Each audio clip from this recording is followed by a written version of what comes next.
of our community's acclaim spreads.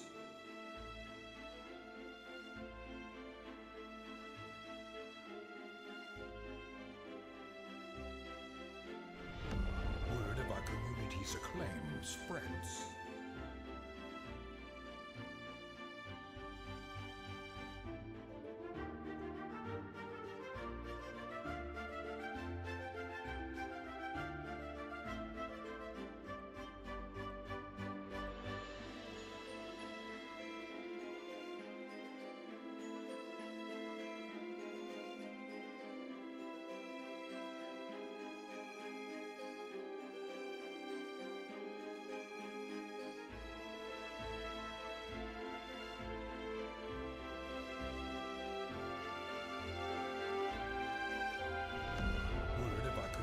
Acclaim spreads.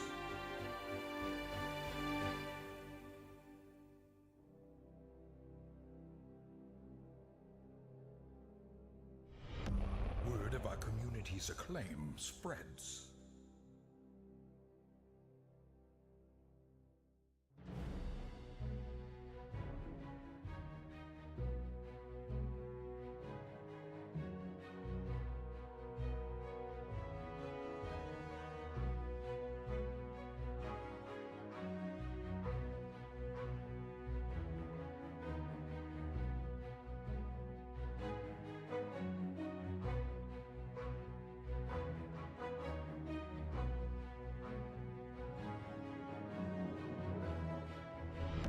Word of our community's acclaim spreads.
Hello and welcome everyone to another fantastic Wednesday. It's a Wednesday here on the Exploding Dice channel. My name is Askren.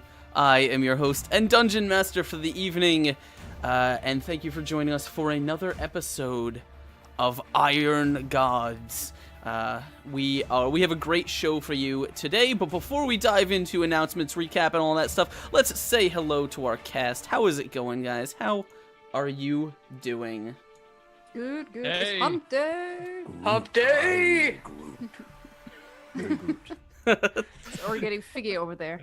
Yes, getting figgy. Oh my god. We need that on a t-shirt. I wasn't gonna go there, but you had to do it. You had to do it. So why don't we go through and why don't we go through and have everyone tell us a little bit about yourself and who you are going to be playing tonight, and we will go as in order that they are on my camera list, because that's how it works for me. And we'll start with Petra. Hello, everybody. I'm Petra, and I'm doing streams on the internet sometimes. I don't stream myself, but I invite myself to other people's campaigns, and then I stay for a while until they can't stand me no more, and then I vanish again. So you can watch me now playing the human arcane trickster Robin every Wednesday. And then in a few weeks, I will be able to tell you something else. I have another campaign coming up on a different channel, but at the moment it's still secret. But yeah, I'm playing human arcane trickster Robin. Yeah. Robin That's- last name. Robin Cassava. Yeah. Robin the name. Robin the name. Robin, like Madonna. Quick fact, cassava is, I first thought it sounds really nice, and I heard it before, and then I saw that it's actually the name of the tuber that tapioca is made from. And the reason that I like it twice as much, not just because it sounds awesome, but if you don't prepare it right, it becomes poisonous because it has residual arsenic in it. So I thought, works. Fitting. I legit thought made. it said Casanova to begin with. That's why I like to make my pudding out of the arsenic root. So, Cool. next to her, of course, we have got Mr. Scott. How's it going, my friend? Hey, pretty good, man. How you doing? Can't complain. I gotta stop asking that every single time, because then I'm getting asked by like 4 people in a row. Those damn social cues, just automatic. Who are you playing tonight? I'm playing Quinn. Quinn is an exile cast out of his homeland by his noble father and forced to wander the deserts, where he has been for so long that he's turned into a gargantuan asshole. And he's kind of here to be, I guess, 1/4 of the grumpy crew that we have going on in this party. Awesome. And of course, next to him we have Zach. Hello. Hi. I'm not gonna ask you how it's going, because everyone's gonna ask you that. So. Okay. No, that's fine. Just be that way, I guess. Yeah. Okay. I can ask you how you're doing if you would like. How are you doing today? How are you really feeling? Yeah. You know, I could really use a hug. Aw. Well, New York is about 12 hours away. I can, take a plane. I'll meet you over there. All right. But in the meantime, I am playing Bolus Figboot, a very old, grumpy dwarf, who the most important thing you need to know from last session is that he has a crush on this older, grumpy dwarf woman named Dolga. And right now, him and the rest of the party are delving underneath the city of Torch. Wait. That is the most important. I was gonna say the same thing. Yeah. Yeah, Come it is. on. Yeah.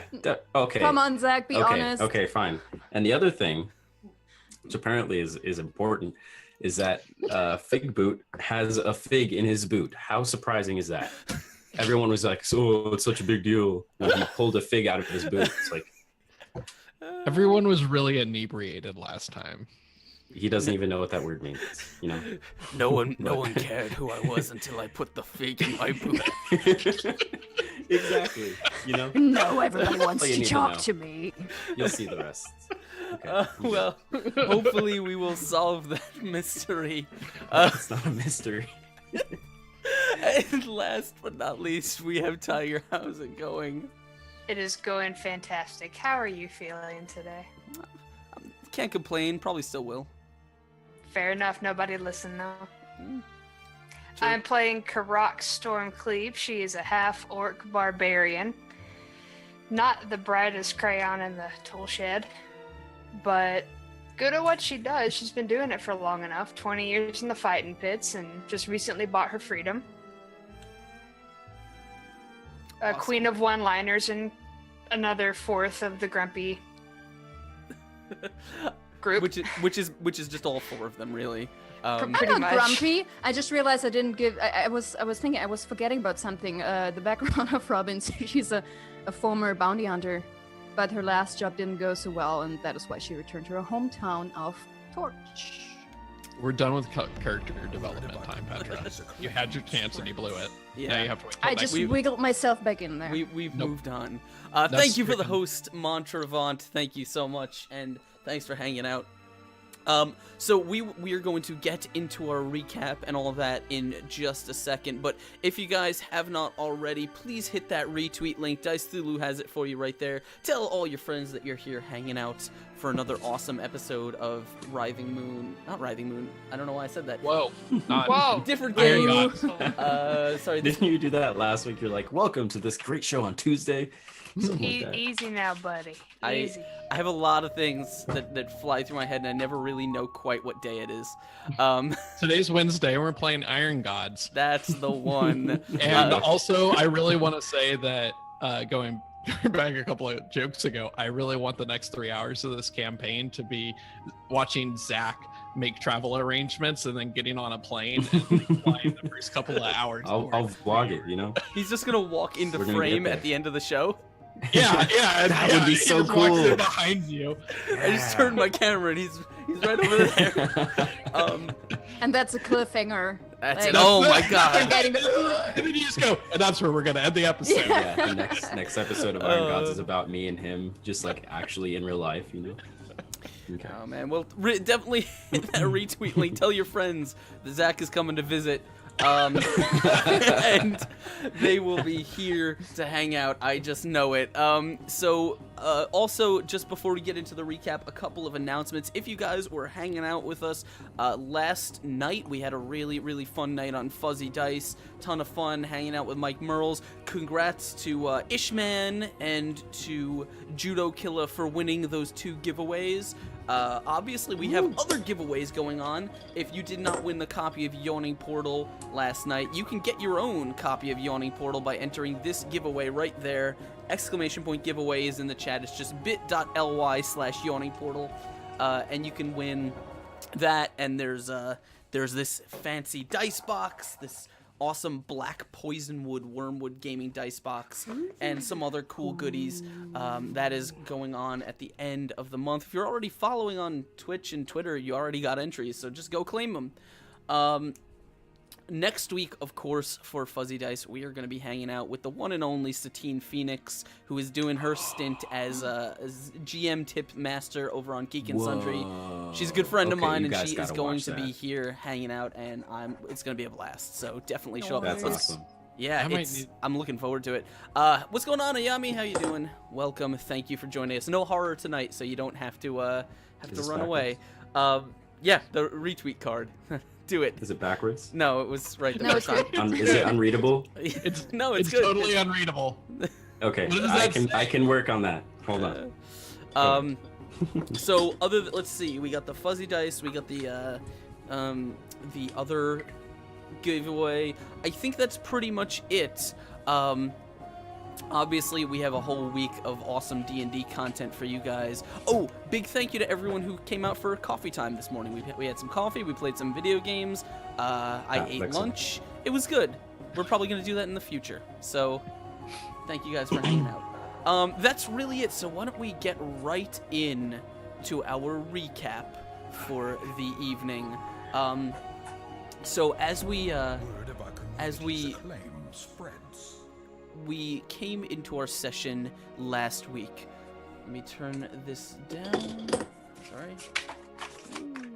As we came into our session last week, we learned that in the harsh technological wasteland that is Numeria, within the small trading town of Torch, there was a purple flame that burned atop of the Black Hill. This allowed Torch to become the sort of the destination for trading and for smelting of this strange sky metal that populated the wasteland. However, recently it seems the torch itself, the purple flame, has gone out, and along with it came waves of sickness and a loss of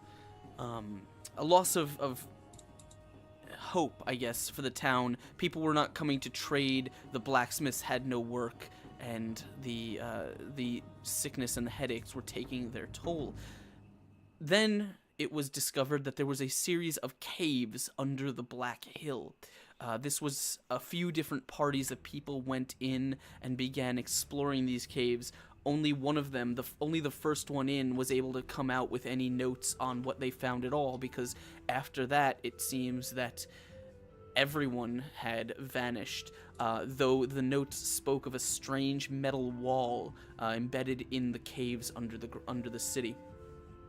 The players all found themselves in this town, and for one reason or another, they found themselves with poster in hand, willing to be the next and hopefully most successful crew to delve into these caves, hoping to claim the money, turn the torch back on if possible, and also to find what had happened to the missing counselor Connor Bain, who had disappeared in those caverns below. Before they went in, but after receiving their missive to go on this adventure, they decided to stop off at the local tavern, The Foundry, Connor Bain's proprietary business, where they found a robot, an automaton that he had scavenged from the caverns below and brought back up with him. He had apparently repaired to the point of it being functional, but it went berserk and began destroying his house. The reason they found this was because of Connor's adopted daughter was in the house while it was happening, so the party charged into action and saved her. And with her urging them to safety, they learned what they could about the caverns and ventured below. In the caverns below, they found signs of other people who had been there before them, slain monsters, fire beetles, dead bodies of other explorers possibly. They fought some strange, blinding, frog-like creature that came out of the murky waters, but after slaying that, they found nothing but corpses and scavenged junk filling the caverns, these dark, lightless caverns below. And as they ventured deeper and deeper, it was there that Robin stumbled upon someone stumbled upon her, as some strange, very dark-skinned creature stepped out of the shadows and offered a bargain. They offered to parlay with her. Or so they seem to have at least addressed her in a non-hostile way. And so that is where we're going to be picking things up. We're going to be returning, of course, to the caverns under Twitch. I just realized that I was never on the landing page, but that's fine. Does not really matter all that much. So as we return to the caverns under Torch, Robin, you have just been sort of addressed by this creature as it sort of stepped out of the shadows at you. You see this, the creature is just to the south of you, though, unlike the token shows, this appears to be a female creature covered in tatters of fabric. Her skin is a very dark but kind of palish gray, and she seems very tall, very thin. And as you stepped out of the darkness, she said, She said,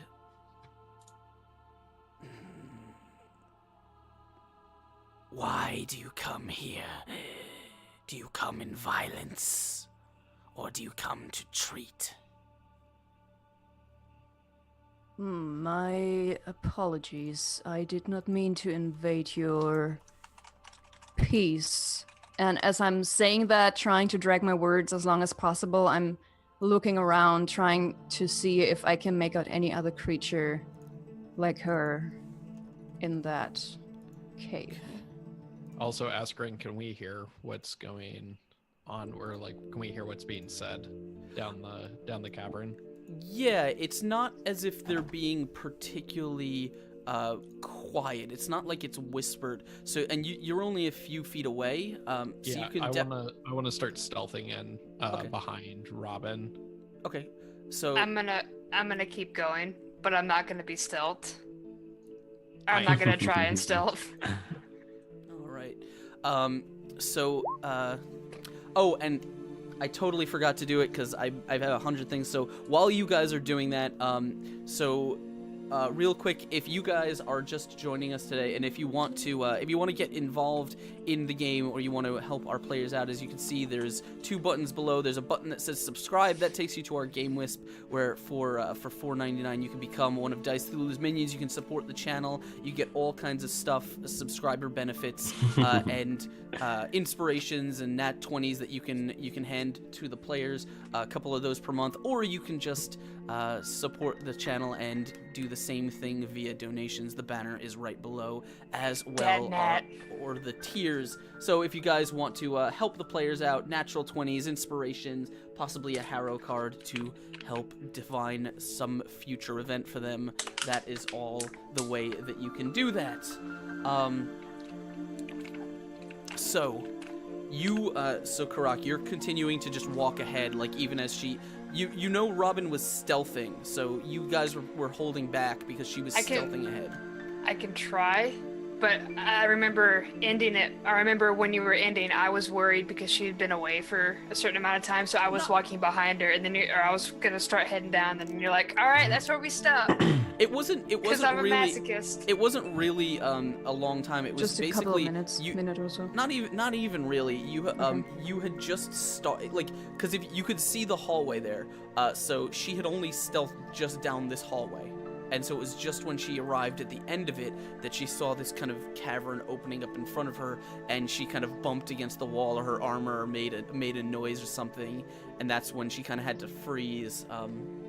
So I'm assuming you probably wouldn't be walking like normal pace behind her, but you can definitely you can see her sort of like freeze as she as something happened. You can also hear these echoing voices. They're not attempting to be silent or stealthy, really.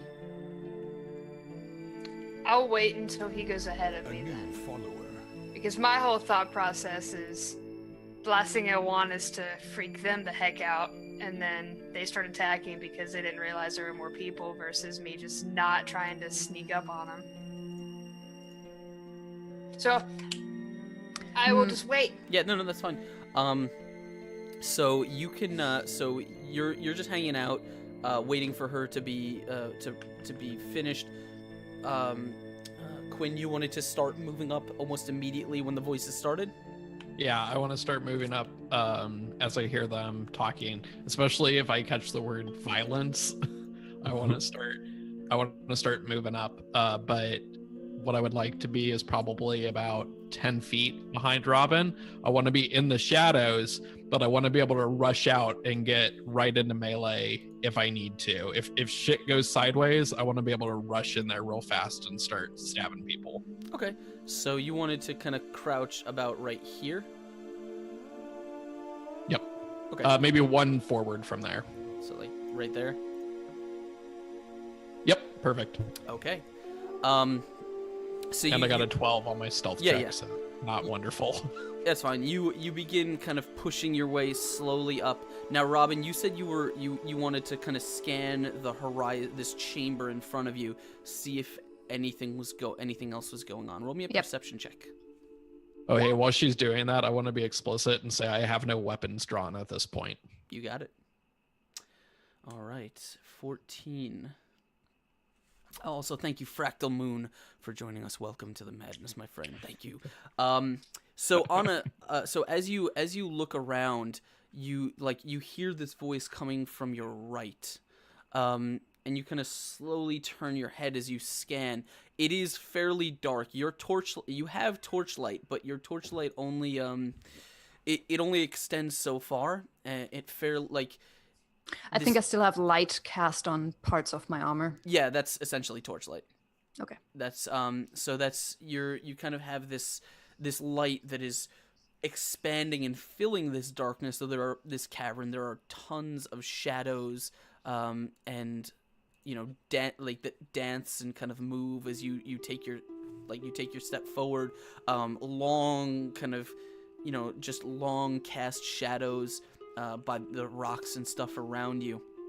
But as you scan the horizon, you don't see anything moving. You don't see anything immediately. And as you kind of finish turning your head towards this creature, you can see that the creature itself, its surprisingly dark skin seems to almost not be as reflective or oily as a human skin might be, to the point where you don't see any kind of shimmer on the surface. It's a very matte color to it. So it's being how stealthily this thing seemed to come out of the shadows to you.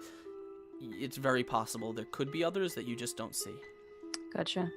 Then I would add, as I finish the first sentence and looking around, I did not mean to interrupt or to invade your home. It's my friends and I, we are looking for someone. Perhaps you could help us?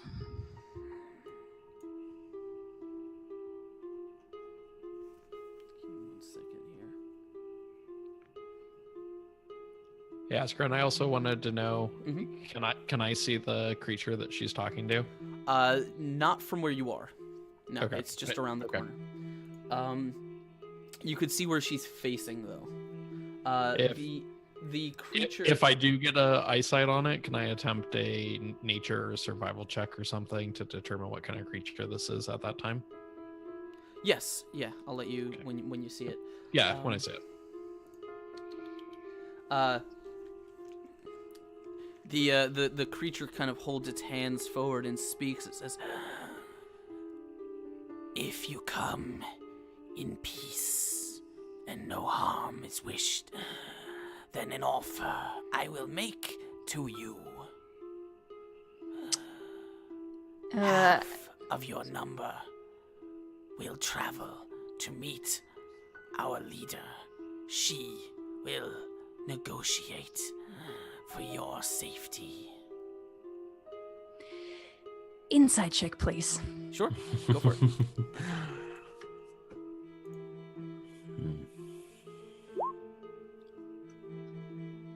It's A just like nat last time. Which 20. means that once we get to fight again, I'm gonna roll shit. Yep. 20. Oh man, celebrate that with some ED20s in chat. Tell me everything. So yeah, you definitely, you can see this creature. Its complexion, its anatomy is strange to you. It's not like any human or anything you've ever seen before, though the person obviously appears very almost perfectly humanoid, aside from the baldness and the black skin. But as you're looking into its face, it appears to be very poor at concealing its emotions. You can almost see hints of a kind of a grin or a smirk forming on its face. Your almost instinctual gut feeling is that it's probably not lying to you, but it's probably not. Its intentions probably are not perfectly, level. It's most likely got something up its sleeve. Okay. So as my first reaction, I'm going to sheath my my rapier, and I say, "What exactly do you mean when you talk of an offer, or that your leader would negotiate for our safety? Negotiate with whom?"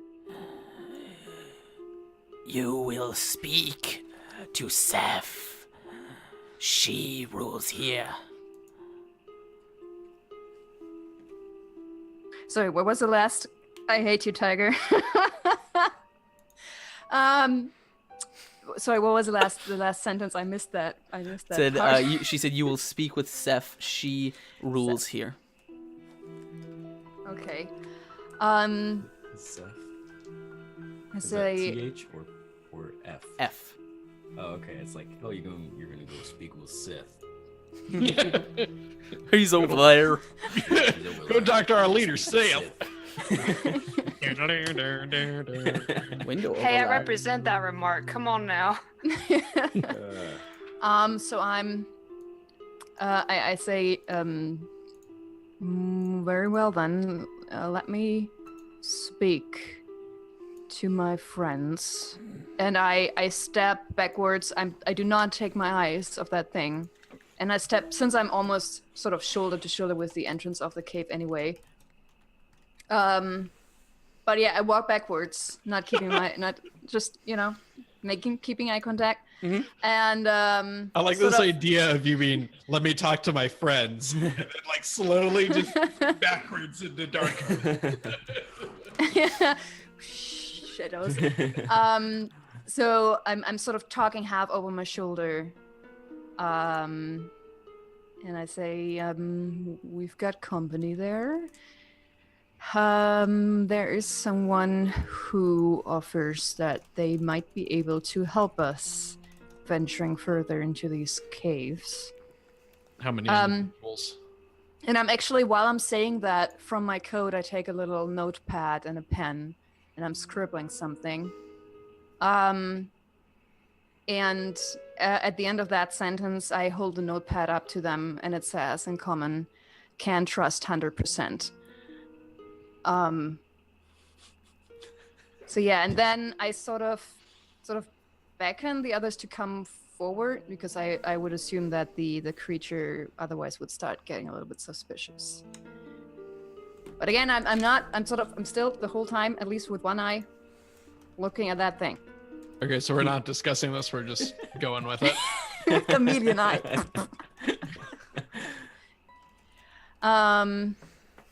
Is it still standing there, Eskrin? Like, as I'm...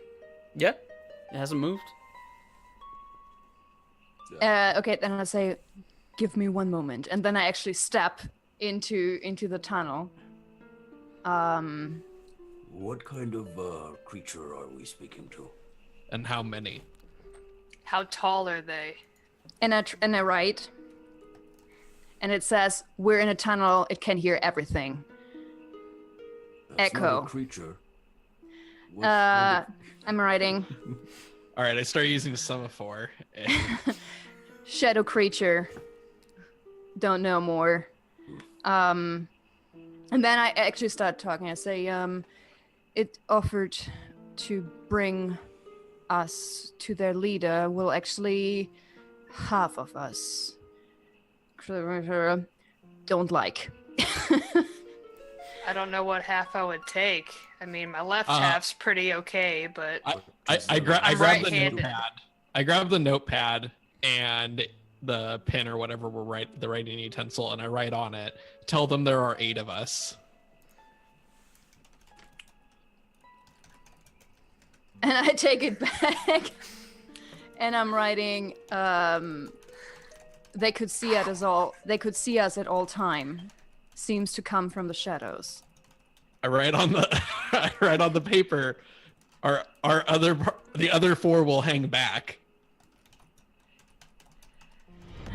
I look at the others, sort of giving them Spreads. questioning looks. I'm gonna take the piece of paper and write on it and just say somebody start making up fake voices so it sounds like there's more people.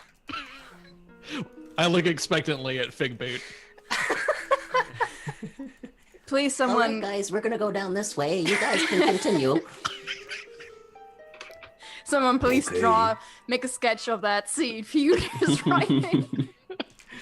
So, all right. So everybody seems to be okay. Also, okay, basically, okay, you wanna try. Yes. Okay, I'm just gonna say, okay, we can we will do that. And then I scribble, Yes. try. Yes. I would like Okay. to point out Karak is completely mind blown with that idea. She never would have thought of it. So like that was amazing to her. I scribble a little penis on the. So what is your Jake, what is your plan, guys? What are we doing here? we're I going- think Robin's gonna go back down that. You back are down going that to tunnel. come. You are going to come back with me. Let's Well, you're all go you're up with parlaying with them, so you go down there, tell them there are 8 of us, and that 4 are gonna come and meet their leader. Or we could Um, never mind. I'm not gonna say anything. Well, do we think that she should go back and negotiate? Do we think this is gonna be a negotiation, or all 4 of us just walk on out and go, "Here's half of us"? Yeah. Okay. I think she should just go by herself I do too, for but now and say that there are 8 of us and that she'll bring back half, and then we come in. I'm Yeah. not proficient in deception, just so that you know. I Neither am I. not comfortable with that because then she's by herself. well, we're right here. Just go ahead. We're gonna be here all day. Go ahead. Or, Karak, do you want to come with me? Yes. Word of our community's But acclaimed no fighting so secret. far. I've got a bad feeling about this. I have Hold to on to confirm your they're not weapons. halflings. Okay, and then I step out, and I guess Karak is following me. Okay. Yes, I'm following. So, is that thing still standing there? yeah, still waiting. Very. It's kinda just on its phone. Just tapping it, tapping its foot. My hands are up in the air, so I'm not holding the weapon. Have you made a decision? Yes. We would like to accept your offer and have half of a group, which would be 4. There are 2 more of my friends in the tunnel right around the corner.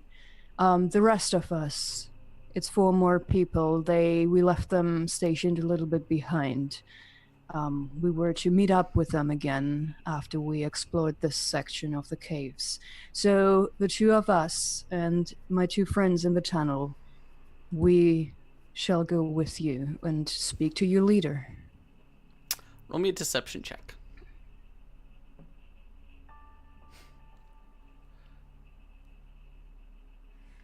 So we anxiously await. 19. There you go. The creature is kind of leans in and kind of turns its head to the side. It says,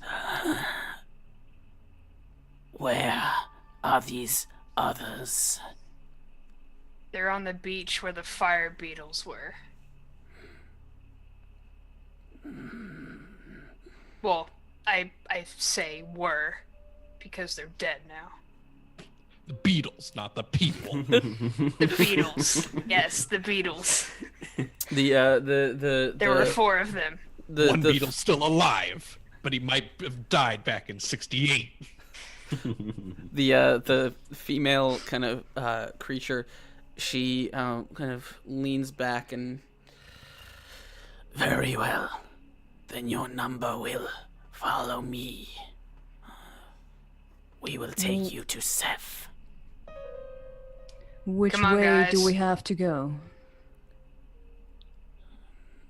The kind of creature will sort of walk past you on this side to this side of the ledge, very slowly, keeping its eyes trained on you. And as it does, it says, "Tell them to come. It is this way, but do not stray, for there are many within this chamber." We won't. And I lean into the tunnel and say, guys, you can come forward now. Okay, I push They're not Bolus. halflings. It's safe. I push Bolus out in front of me and take up the rear guard. Don't squish the dwarf. Put Fig Boot in the line of danger. Not gonna happen. Figbo will remember this. He will carve it on his fake. That is how he remembers our the Oh my grudges that god! he has. He just the thing is just covered in names of people that have like wronged him in his It's like life. Arya Stark, but with the fig. Yeah, It's but got with a fig. The vengeance fig. There's like What- 2 names on it that are scribbled out. And we'll like find that out. Or does like, he bite the piece out? He bites it out. There's just All right. So what do you guys? So are you guys following? Yes. Yes. Okay. We're I think stupid enough to follow them. Quinn and I would like to make nature checks to determine what sort of creature this is. Okay. Give me If we one. can. Yeah, give me 1 second here. Can I give you a survival check instead of a nature check? No. No. Yeah. Give me a nature check. We'll see. Alrighty. Here we go. 7 and got a 7. 12. Yeah, shit. Between you, this is not something you're familiar with. You've never seen a humanoid that looks like this before. Again, this is sort of a little bit of what it looks like. Just imagine a female version of that.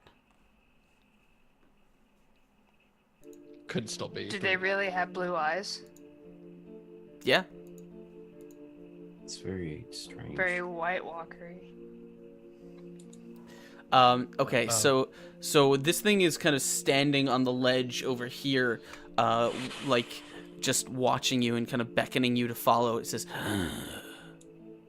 we will not waste time. And then she'll kind of step out of the way, just kind of gesturing you down this cavern over here, like the passageway just to the north.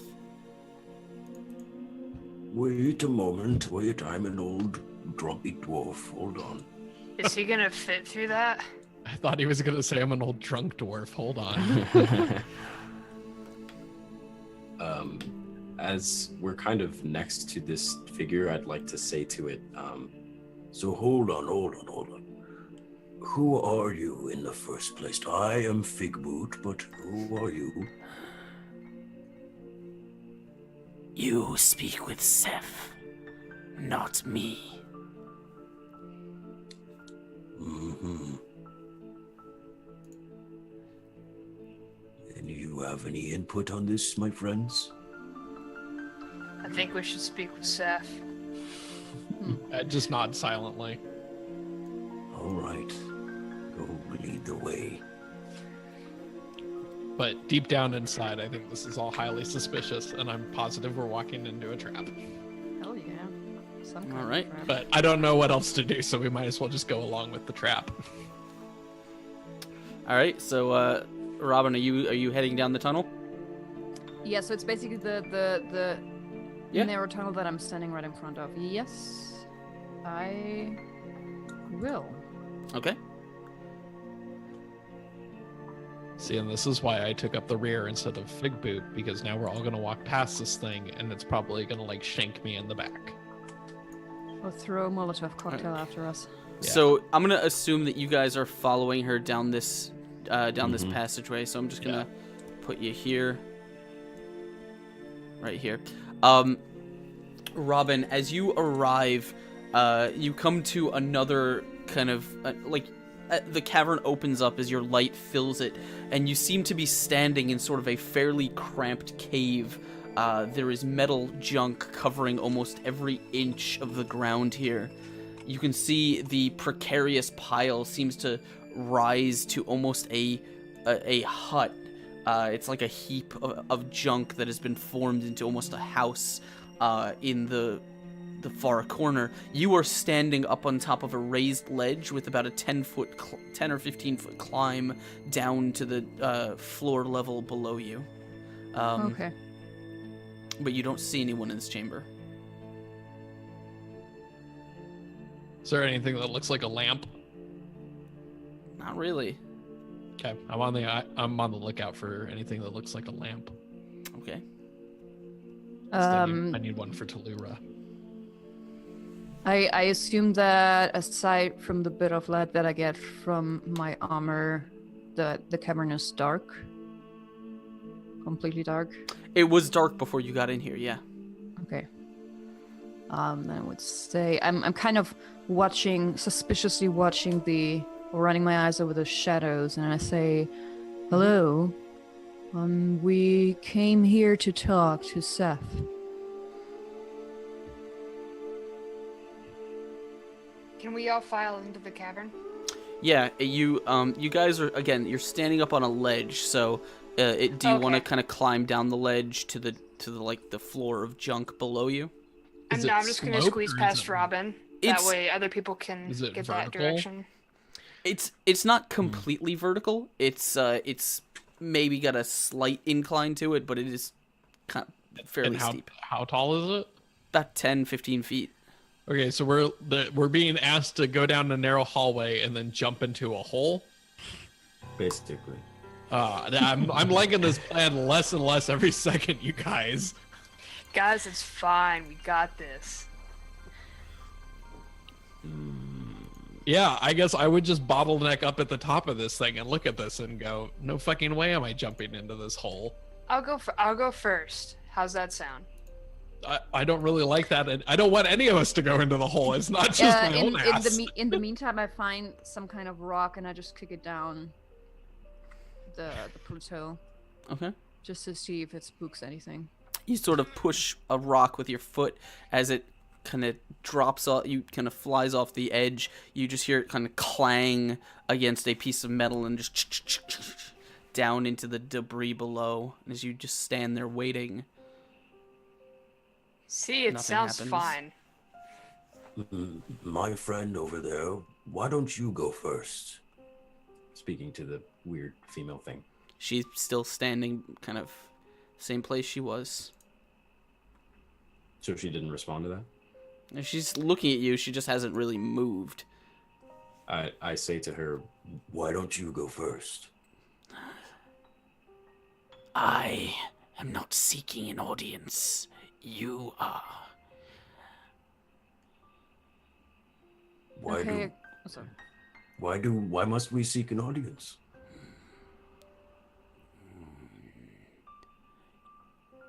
Do you wish to...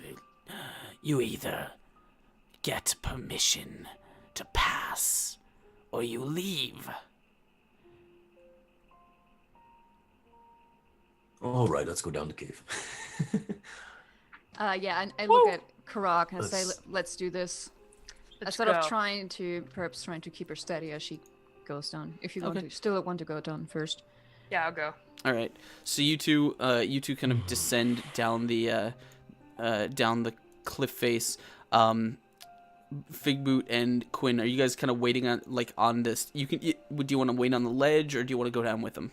No, yeah. Once Karak jumps down, there's not really a way back, so I'm just gonna follow Okay. begrudgingly. Follow the Yeah. mate shield. All right. So Yep. we'll say that over. It's like once one of us is down there, we might as well all be down there. It's like a haircut or a tattoo. It's you can't go back now. Yep, exactly. All right. So We're as, Hair minute. grows back. as you guys are descending down the slope, Sometimes.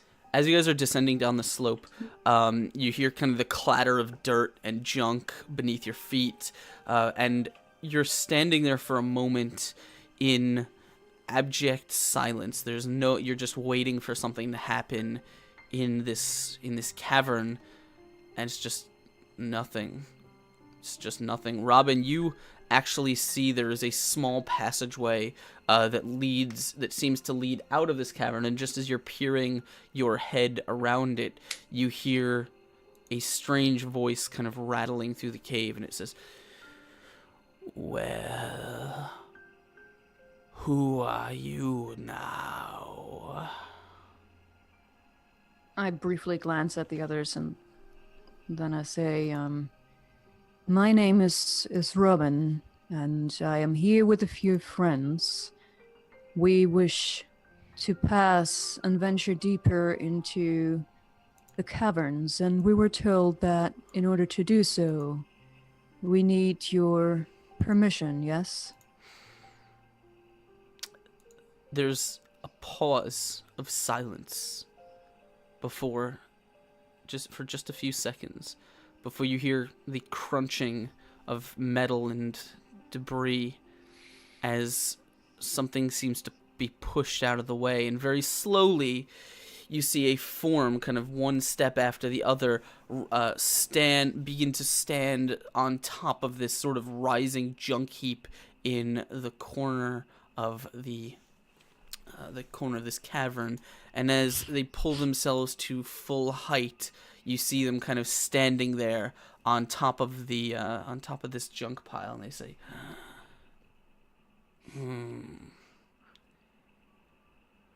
you meet with me, then we have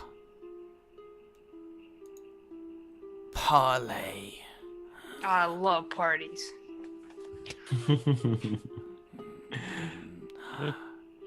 You seek something.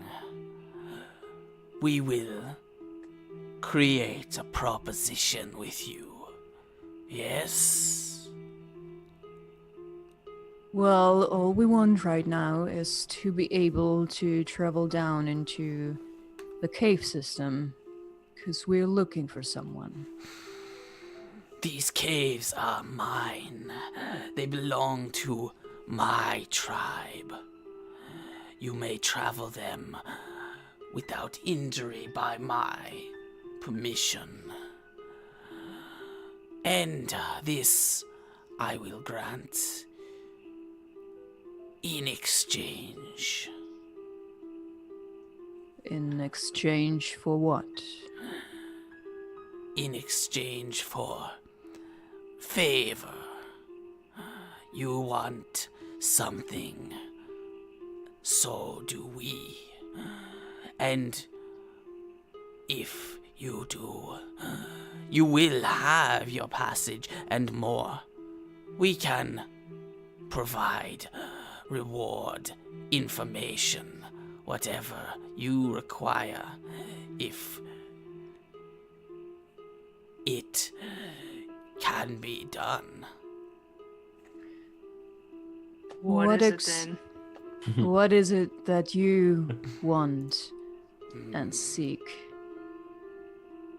Make your request plain. First, you must never harm any of my tribe. They live here. You pass through here.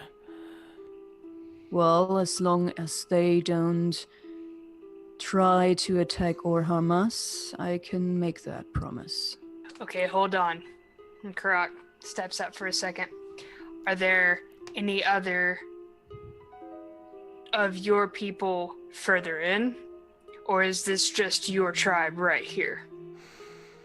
We occupy these caves.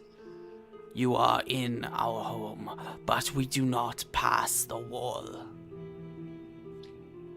The So we wall. can't harm anyone that looks like you guys.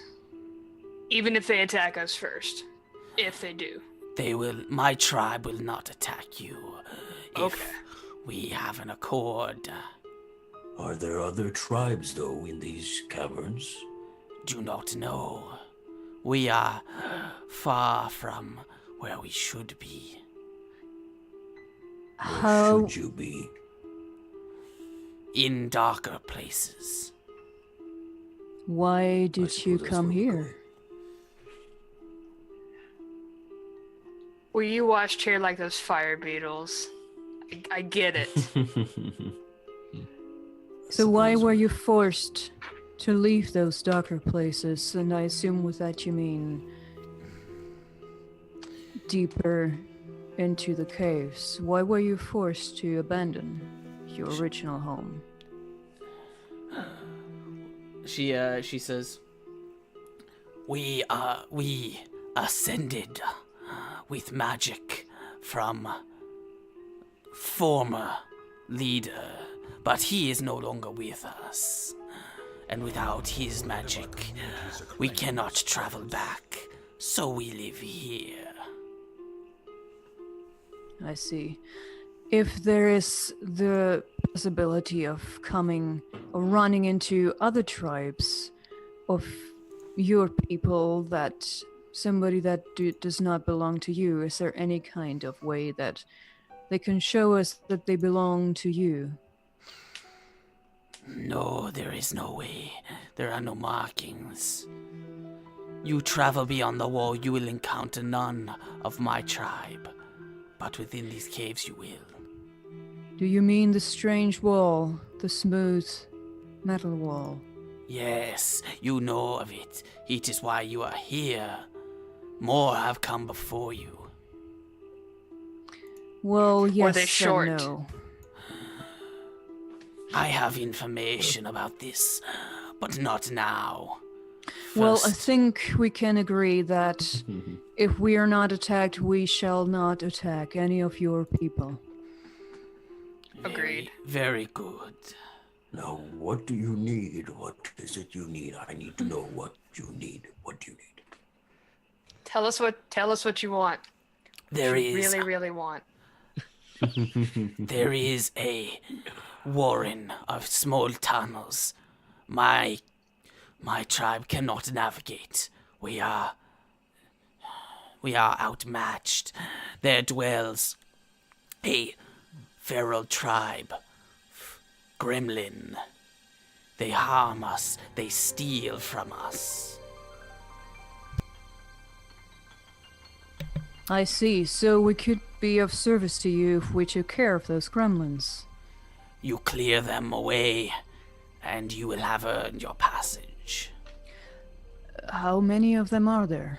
Do you know that? Do not know.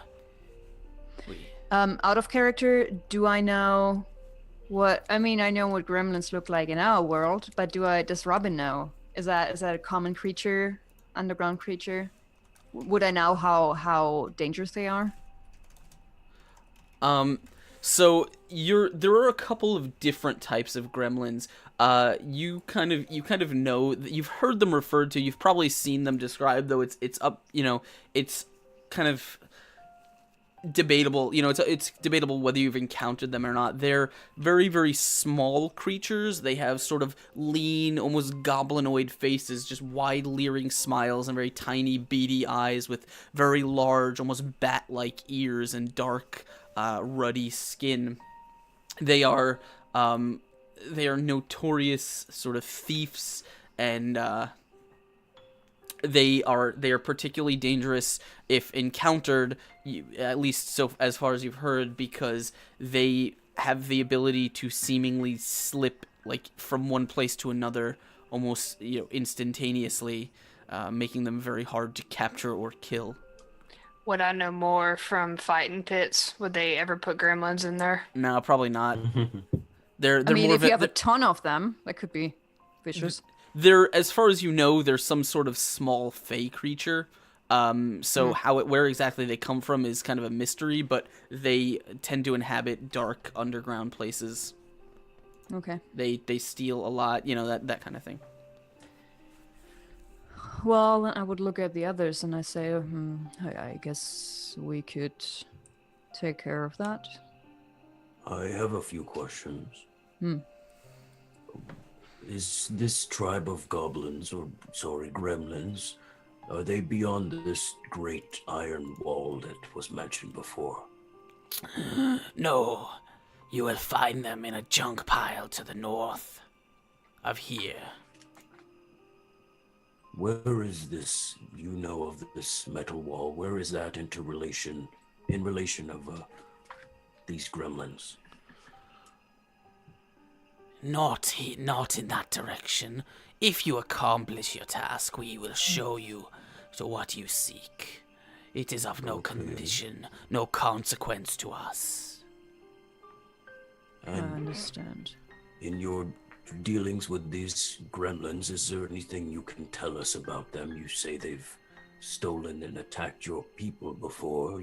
There must be some sort of knowledge you have that we wouldn't as first-time visitors in these caverns.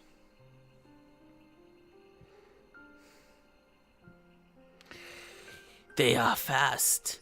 They move from place to place unseen. Do not let yourself be overwhelmed. Okay.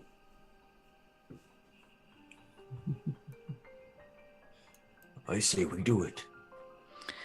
Well, what other chance do we have? We could, but no. No. Sounds like genocide is our only option. We'll be fine. Gremlin side. All right, well, So lead us. where do we have to go from here?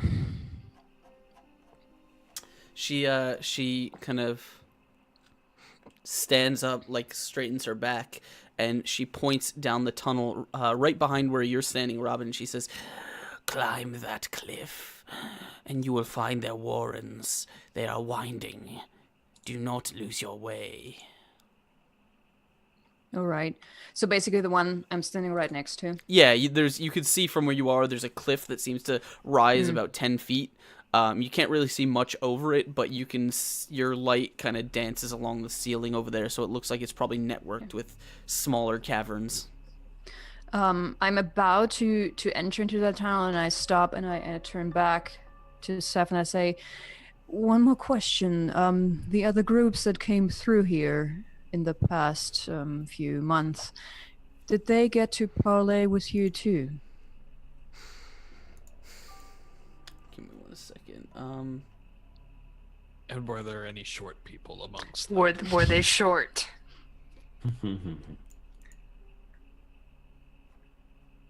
She To you, they she would says look but children. she says there was one that met with my predecessor. The other spoke with me briefly before venturing beyond the wall. So you did not ask them to take care of the gremlin problem?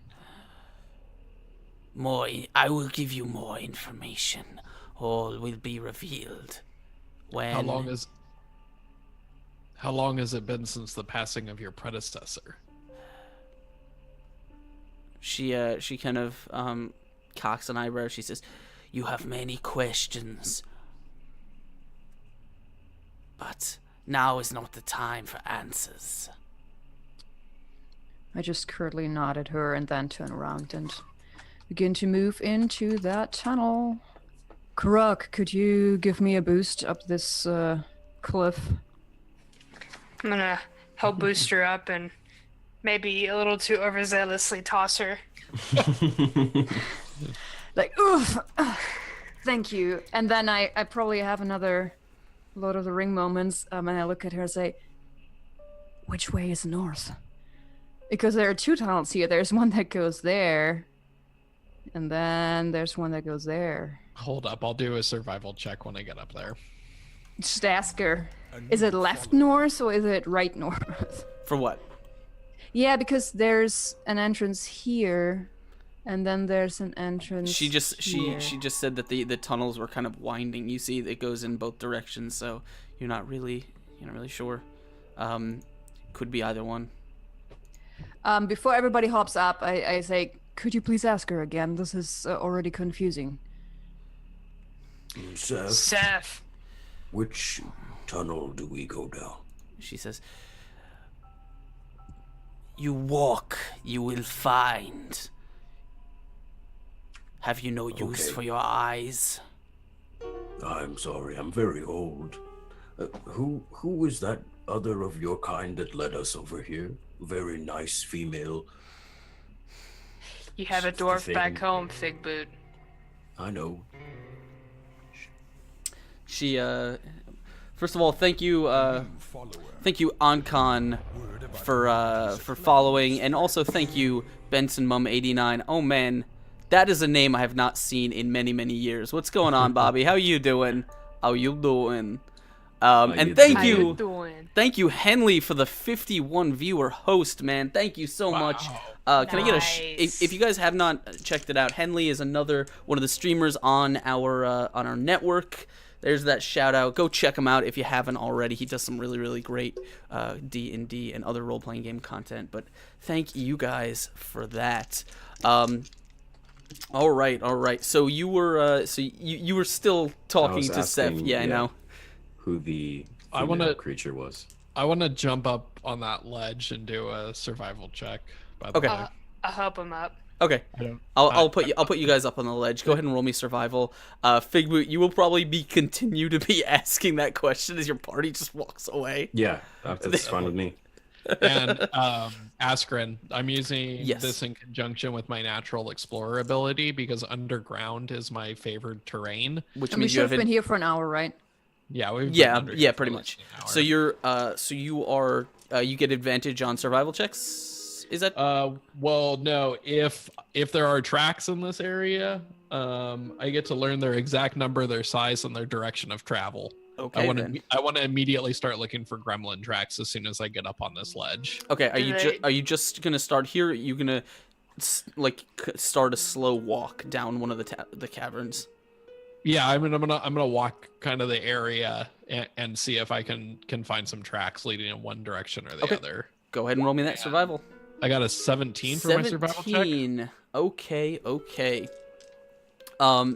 So you kind of instantly drop down to the dirt, and as your hand is just you're just very, very slowly kind of running your hand over the dirt, trying to feel for any changes, anything like that. You almost instantly find that there are not many. They're kind of disparate, but you definitely find small sort of indentations in the dirt. It's hard to make out. They definitely have, claws on their feet. The tracks themselves are very, very small. So whatever made them must have been very tiny, though how many and what their direction is fairly hard to tell. The best you can tell, even with your your really, really keen survival sense, is that there's probably at least 5 or 6 in this, and this is you not just standing here. This is you kind of traveling up towards the area where like Robin is and stuff. You can make out a couple of distinct sets of tracks. However, you also noticed almost instantly that very few of these tracks appear to be made by the same thing, the same exact creatures. They seem to travel for a bit and then just stop, and then pick up somewhere else.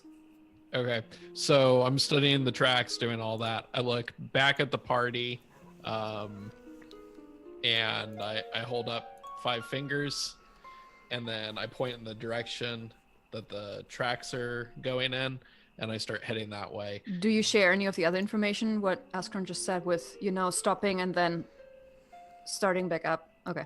Nope. Well, but anyway, I mean, since I apparently know a little bit, I would tell the others know, just in case they don't know, that apparently those gremlins can teleport or something similar to that. Since they're probably because of their Fey ancestry, that is what I would assume. I'm still back asking Sif or Seth. Oh, stuff. right. Yeah. I actually grab Quinn by the shoulder on his punch and say, "Hold on a second. We have to pick up our dwarf first." You want me to toss him? Is that a literal pickup? Yes, please pick up and toss the dwarf. You know how much they love being thrown. Just in a random direction, not where we're trying to go. Just pick me up and toss me anywhere. Don't tempt me. That'll do. It's a new type of divination technique. I'm gonna pick him up All right. in the middle of Hold him on, talking. I'm still. Hold on. Oh. Wait, hold on. No, that's canon from now on. Whenever we need to decide a direction, Croc just throws the dwarf. Oh something. no. You have to And we spin just around walk that first. way. You have to Yeah. get yourself dizzy and then do it. So, And then but throw the what dwarf direction do we that take? way. Do we go for his hat or do we go to the fig boot? So In wait, the okay. direction of Am I the- I think asking? we should Am go I in the asking direction Seth of the the questions big or not? I assume so. She's probably not answering them. She's probably just sitting there like, Why the carving fuck are they something, still here? waiting for you to leave. So if I did ask her a question earlier, is she just not going to answer? The name of the female, the other female, she would not answer that. No. Okay. You're still getting picked up. All right. I'm fine with that. we go up. Yeah, That's all I wanted to she's know. not particularly talkative at the moment. All right, so Robin, you actually see since you're just around this corner first, you see as Quinn is kind of tracking along the dirt. There's this small cavern in here. You can see remnants of junk, stuff that looks, stuff that's been piled or left here. However, unlike the stuff that you've been passing, the sort of rusty, the debris-filled stuff, you see a lot of stuff here that's in surprisingly good shape, and not all of it is technological rubble. A good amount of this stuff seems to be like pots and pans, kitchen knives. There's there's a chair. There's like a leather satchel. A lot of this stuff looks like it was just taken from people. there's a good-looking cast iron pot, I'm taking it. There's like a They're like really a skillet. expensive. There's like a skillet. Yeah, I would. And I think- could use one out in the desert. So seriously, if I see like a good-looking cast iron pot or skillet, I'm fucking taking that Yeah, thing. go ahead. Well, and if you've you gathered can enough take one. extra miles from walking through the desert, I say, Quinn, hold on a second, and I step a little bit closer. And I look at you, say, "Hold on a minute," and I look at you with the pot in hand, and I go, "Oh, it's fine. I'm taking this. You can't have it. I don't want it. You I'm can like have tying it it. to my pack, and no." Because my first assumption would have been that this is something like a kitchen of those people. No, it's We're gonna not. kill them all. Who cares if I steal their kitchen No, stuff? it doesn't look like it's a kitchen so much as it looks like this stuff has just been dropped here. Okay. Then I would actually start to rummage through those. You said there was a pouch or something like that? Yeah, it's not filled with anything. It's literally just. It looks like it's been Oh, just okay. grabbed like Looted off a and shelf. thrown away. We're about to fight over that bag. It goes with her outfit better. No, I will pass it over my shoulder as soon as I see Karok's longing look to that little pouch. Longing gaze. Like, is there does Does else? Karok need a purse? Is that what we're doing right now? Yes. It matches my eyes. There are and little armor. skulls. There are little It's got a little skulls blood stain there. on it too, so it's Yeah. perfect. Perfect. It's really old and sort of sunken into the. No. into If the- it's old, it goes to Bigfoot over there. it still smells of copper. Karok, that's yours. Is there anything else? Anything that might be useful other than the iron cast?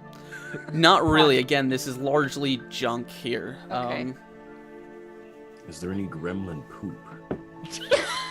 No, not that you can Please tell see. me that's for a spell component. Well, they have an organized sewage system, so that's what they have going for them. If there's Now we junk can't around- kill them.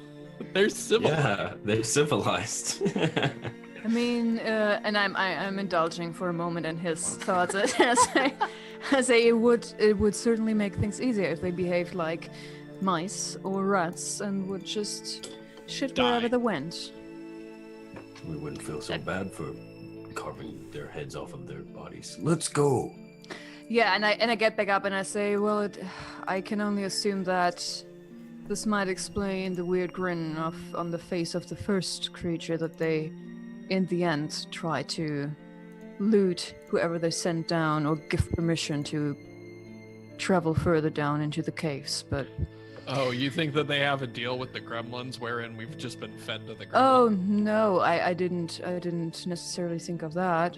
But who knows? Let's just go find them and take care of them. Let's continue. All right. We're like sacrifices. After the gremlin poop. Hey, you guys, can you go kill those gremlins? Haha, suckers. It's gonna be another year of good crops. All right. So you guys are gonna make your way in deeper. Yeah. Yeah. All right. So- Who's Going deeper. That's what she said. who's leading? I am. Fig Yeah. boot. Okay. You can. Just kidding. All right. Where do you wanna head? You in this direction wanna head or over this way. do it. You can. I think Do you it. have control over your token. Yeah. I do. It's just that this map has so much going on. Oh, it still. Oh, It's yeah. Right lagging. now, why It can't I? lags. I don't know why it lags so bad for me. Same here. Right now, at least, I can't move my token. Okay. So I first moved to where I want to be. first of all, Quinn, as you're walking, roll me a perception check, please. Certainly. What is going on? I got a 21 for perception. Okay. So you are going to see like give me 1 second here. This is What is the number on the right whenever we roll? that's advantage roll.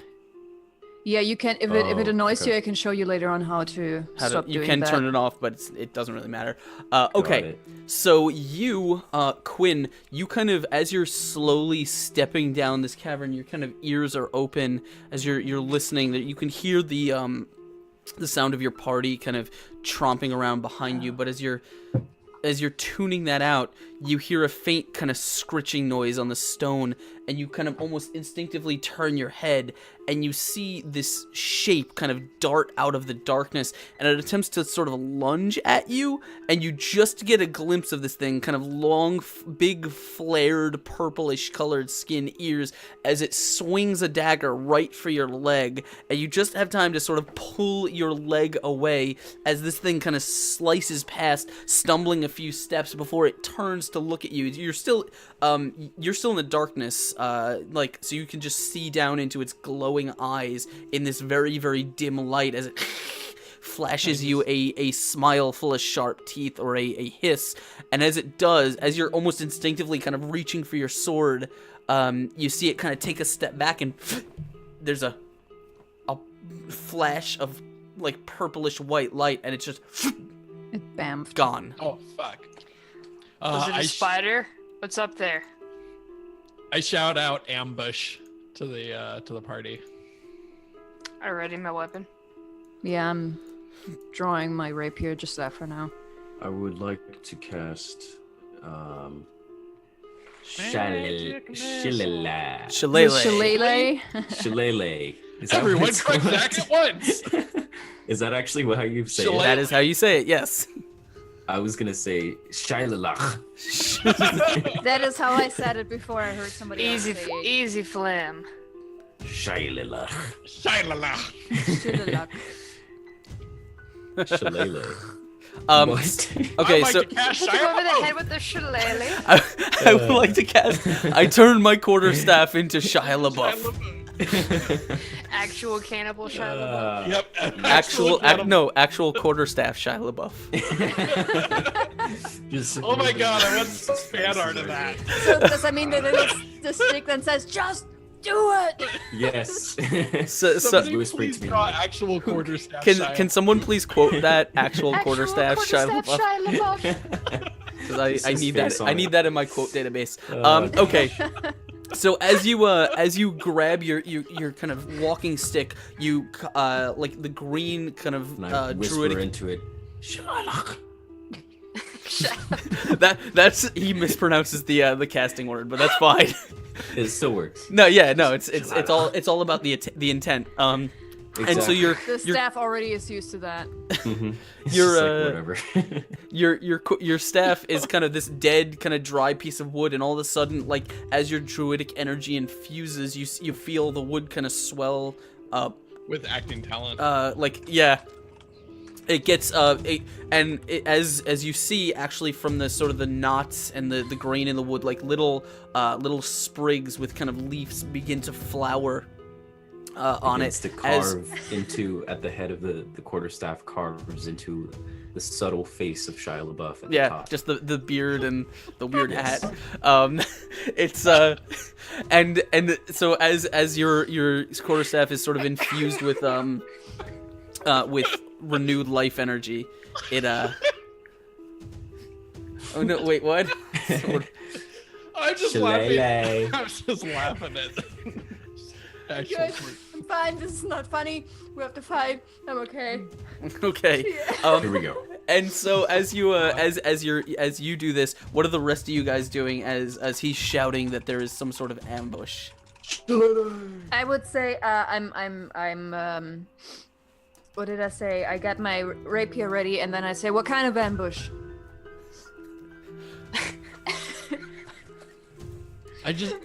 The kind where they try to kill us. Wait, what? No, what creature? A musical Gremlins! See, it's that easy. A musical ambush. They just all jump out. It's a flash mob. All right. No, I'm pulling out my officer sword as well, and that thing pops back into existence around me. It's getting stabbed. All right. So as you guys are getting ready, you're just sort of standing there. Your weapons are out. You're ready for a challenge, but there is nothing. You're just waiting in silence. There doesn't seem to be anything around you. Can I I would like I'm taking my hand crossbow. I might not be able to do that given where I'm standing right now, but I would like to fire off a shot sort of into the cave just to see if anything happens. Just like similar what I did with the stone earlier, just to see. Which cave? Well, I probably would have to squeeze past, but I was thinking into this general direction. Okay. You can squeeze, kind of get between the other party members, or you could just sort of I'll say that if you're not shooting at something in particular, you can just kind of fire it over their heads. Yeah, I do that. I say, everybody freeze for a moment. Do not move. Do not jump. And then I just give out that shot. All right, so you And crossbow. you fire a bolt with a ting. It whizzes up into the air and clangs off the ceiling. What are you doing? She said to freeze. Oh, it's like I just looked back at Zoom. I'm like, did I miss something here? The bolt will fly through the air and just clang off the ceiling, and you see it kind of hit the back wall and then drop. And as it echoes, it's kind of clattering against the stone and the junk at the bottom of this cavern, echoes through the chamber. Nothing happens. You guys are just waiting. You're waiting for a second of silence, just expecting something to come out of the darkness at you. Maybe we should all cluster together and face different directions. As you guys are sort of waiting and kind of whispering to each other, all of a sudden you hear a very faint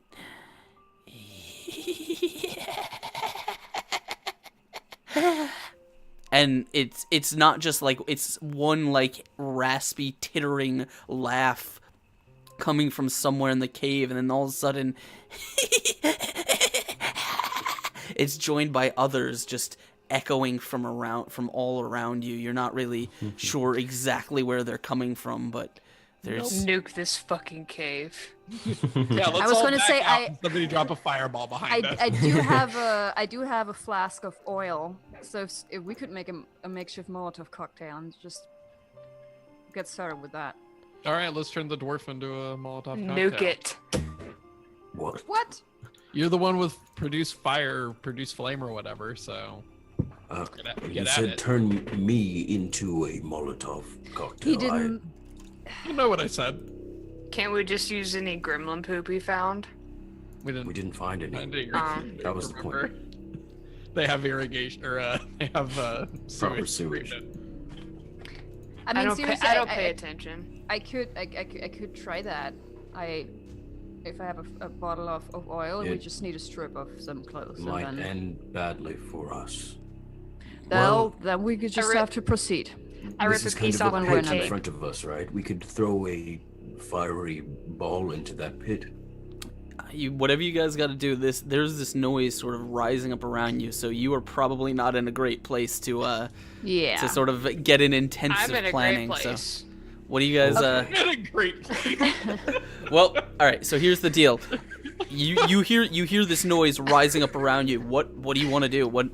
How are you guys It's reacting? just coming from all I over. light It's echoing through a- this, as it actually sort of, you hear the voices kind of pick up from different directions, but the fact that you're in a cave and they're sort of echoing around you just amplifies it even more and makes it even more confusing. I'm not would moving. say- I've got my sword out, and I'm just kind of like, looking in all directions, kind of Why- spinning in a circle, just ready. Yeah, to why get don't back. we follow Figboot's suggestion? We move forward, back to back. We cluster together, weapons Okay. out. I can agree to slowly move forward, like I that. druid craft a flame. All right. Which I think I can do. Why don't you just Yes. cast produce flame? I don't have that It's a cantrip. cantrip. I know my cantrips, so if I don't choose to damn. know it, I don't know it. Okay, well that sucks. Yeah, but can't you also produce just a normal, just to light something Yeah. up? Yes, he can. Far He enough. can Yeah. produce. Druidcraft, I can just light something, so I Yes. can just kind of sustain. But a with very produce small flame. flame, he could have had a flame in his hand and then been able to throw it at somebody. Yeah, that's Yeah, I can't essentially a do that. small fireball. Okay, so Yeah. you guys all kind of weapons fire at the ready.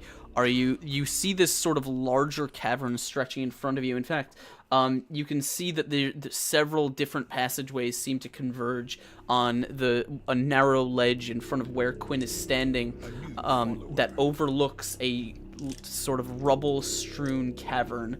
The far wall, actually, Quinn, from where you are, you can see the flickering flame from behind you seems to almost be glinting off something metal at the far wall. But you can't quite make out what it is from where you are. But it's sort of situated in this field of rubble. As you kind of want me to jump down here, don't you? No, I'm not telling you anything. I'm just saying. No, not you. I'm at the party. Well, as you as you step around, the first thing you notice is that the wall itself seems to be made of this smooth, dark gray metal. You can see a singular door, very like a circle, tightly closed, that seems to sit in the metal wall, just sort of above the layer of this rubble. And as you're catching a glimpse of this, you hear this kind of tittering, this laughing rise higher, and it ceases to become a laugh as it rises into a more of a shriek-like sound. It's kind of filling your senses. And as this happens, Figboot, roll me a perception check, please. Okay, give me a moment. 9. All right. You, unfortunately, what is your AC? My AC is 10. Oh, no. All right, then. Well, you are going to be, you're going to feel a very sharp pain in your lower back, as you are going to take... As you are paralyzed for life. Zach, you know you can have medium armor with a druid. Like, you can have leather armor. Look, it's a character choice, okay? Okay. Don't No, challenge. I'm just saying. Yes, I think... Leather armor is +2, right? I think I actually do, and It's I just 11. didn't transfer it over from the last character. What would sheet. be your It's AC actually with the leather armor? 12. Still not gonna do it, unfortunately. Okay. It rolled a Fine, then. 13. So Oh man. you are going to feel this sharp pain just stab right in your lower back as this creature you feel its blade twist a little bit as it catches you completely by surprise, and as you hear as it twists the knife, Figboot, you are going to see this thing standing just behind you, and as it does that, as he lets out a cry in pain, Quinn, you are going to see another creature, sort of a small kind of robed creature, large kind of bat-like ears, almost appear like silhouetted in the shadows at the far end of the cave, and it says,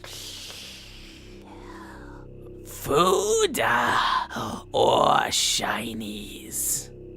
And with that, Death. I'm gonna put these guys on the map. I need everyone to roll some initiative because we're gonna get it going here. Get it going, get it going. No.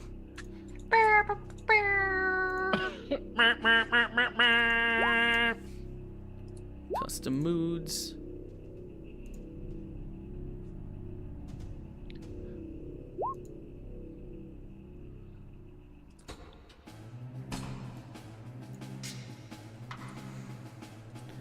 Alright, so where are my tokens? I gotta find my tokens here. Let me know when you guys are all put into the initiative order. We are. We are just not started yet. Cool.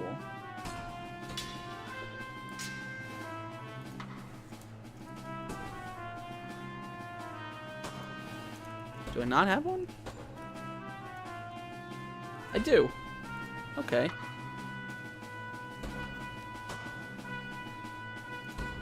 That's not how big it is.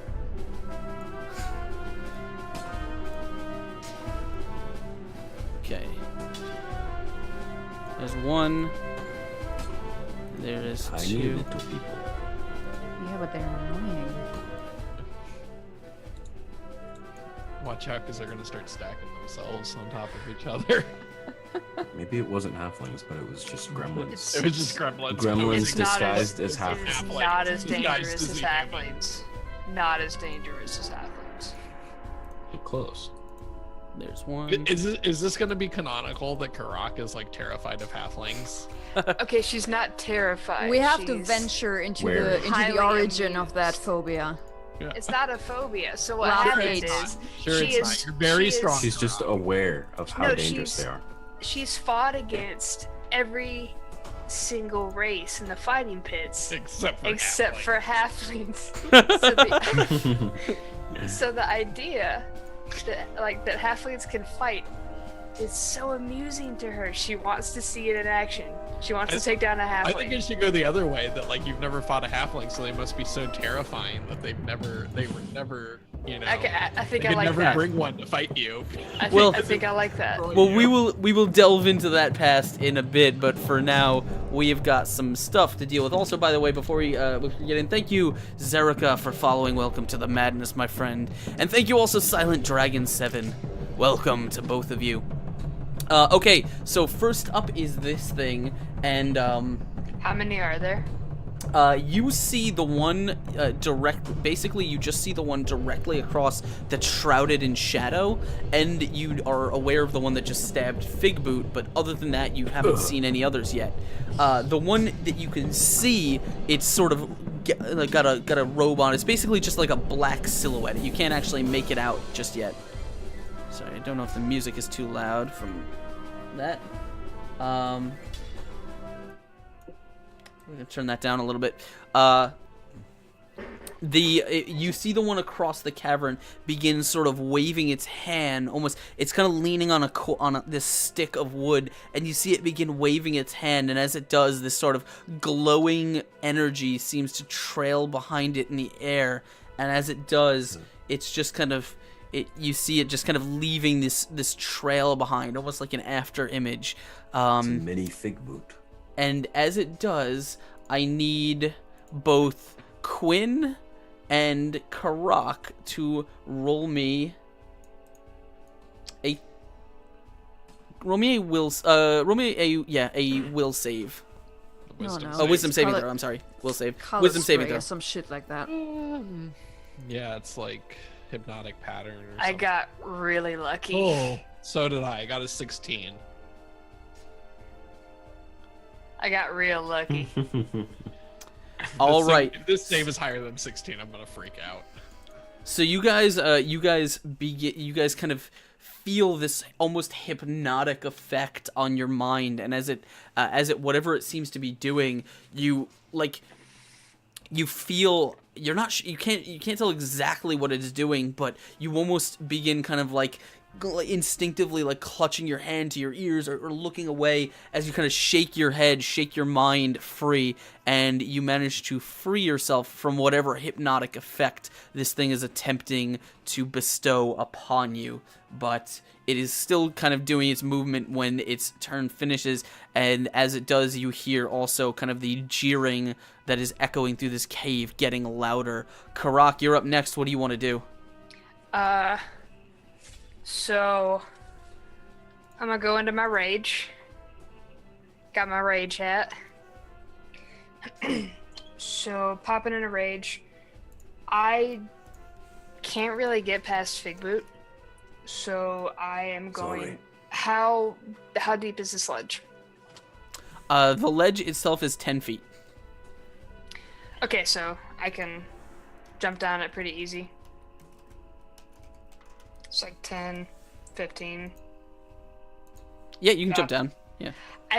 Basically I can't reach it. I'm trying to reach it. Reach what? Reach creepy ass goblin on the other side. If you wanted to attempt to, I will let you jump down without too much hit to your movement. If you wanted to climb up, you'll need a solid athletics check to scale that wall quickly enough to swing at it. That's not gonna do it. So you take a You bounding. have inspiration. Does she? Oh no, I didn't use it before that. Just FYI. I have an inspiration, but I didn't think to use it. Yeah, you got to use it before you roll. Okay, so you just kind of back up to the wall and take a bounding leap off of this cliff, and as you land, like, right amidst the pile of rubble, right about there, you kind of almost as soon as you hit, you feel like a rock or something like tumble under your foot, and you lose your balance as you stumble forward. As you your hand goes down in front of you, as you stop yourself. You're just kind of like on the rubble is sliding down under your feet. You can still move, but that's definitely going to basically cut your movement to the point where you can't actually climb up the ledge. You can use your second movement if you want, but it's going to be difficult terrain going over the rubble. Yeah. How far can I go? I'll say that with both movements, you can get up the ledge, but that's about it. Okay. All right. So yeah, you manage to kind of, once you stumble, you just kind of like you bite your lip, and the kind of red fills your eyes as you just scramble over this debris, kind of pulling yourself up onto this ledge, almost like roaring in the face of whatever this thing is, but it is you can't quite bring your axe down on it just yet. All right, Figboot, what are you doing, my friend? I would like to whack that gremlin that just stabbed me in the back. Go for it. Let's see here. Actually, no, I changed my mind. I would like to heal myself a little bit. I'm going to...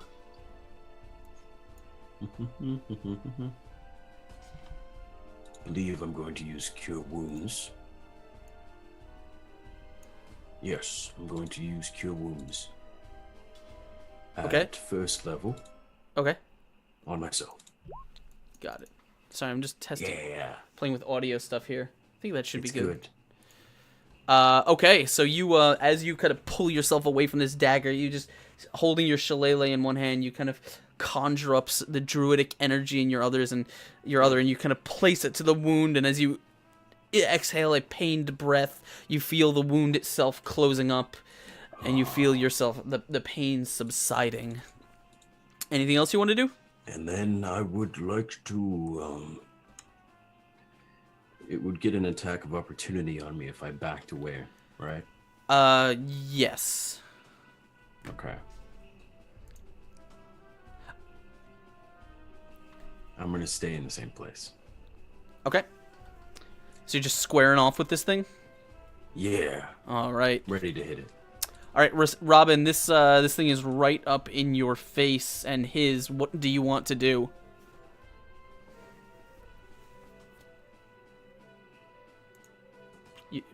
The first thing you should do is unmute yourself.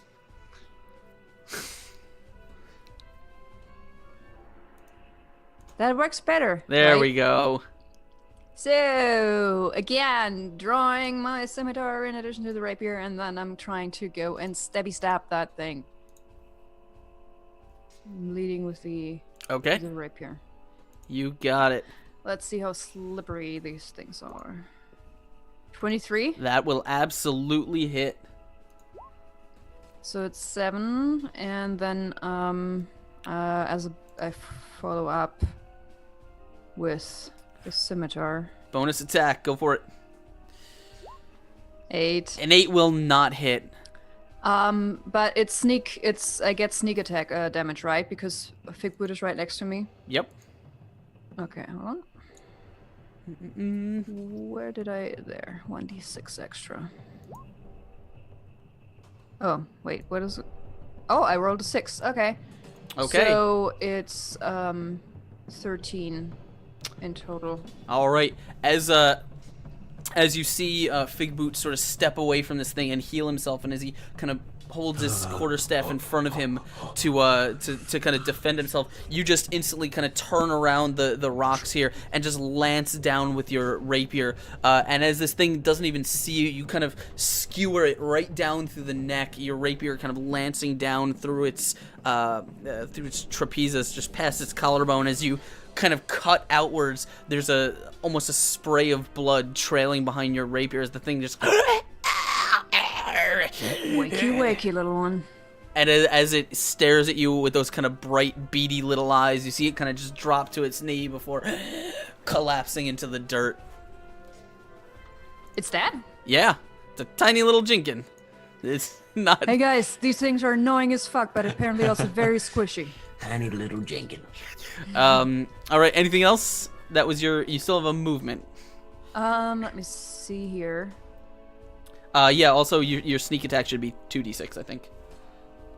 Oh, now that you're saying it, yeah. So a little bit more overkill. I'm going to change that in a second. Yep. I think I'm trying to. No, actually, you know what? I don't trust this. I don't trust this. That there might not be more coming from this direction. So I'm just going to stay right now where I am. Okay. Cool.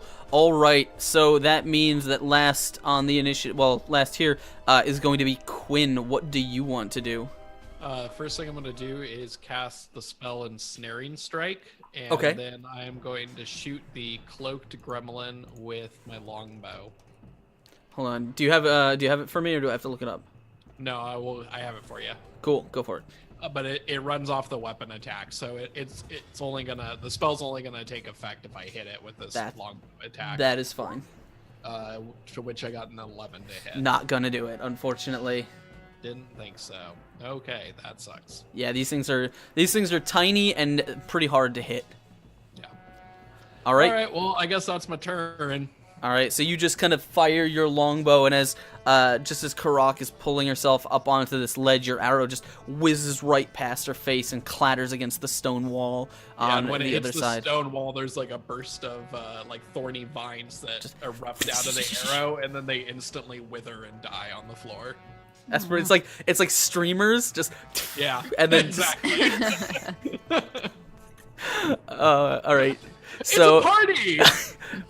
I love parties. Just like, yeah, party. Party! Did they say parlay or was it parday? I couldn't hear. could be anything. All right, Quinn. As we move on to the next turn, this is going to be against you. A nat 20. Oh shoot.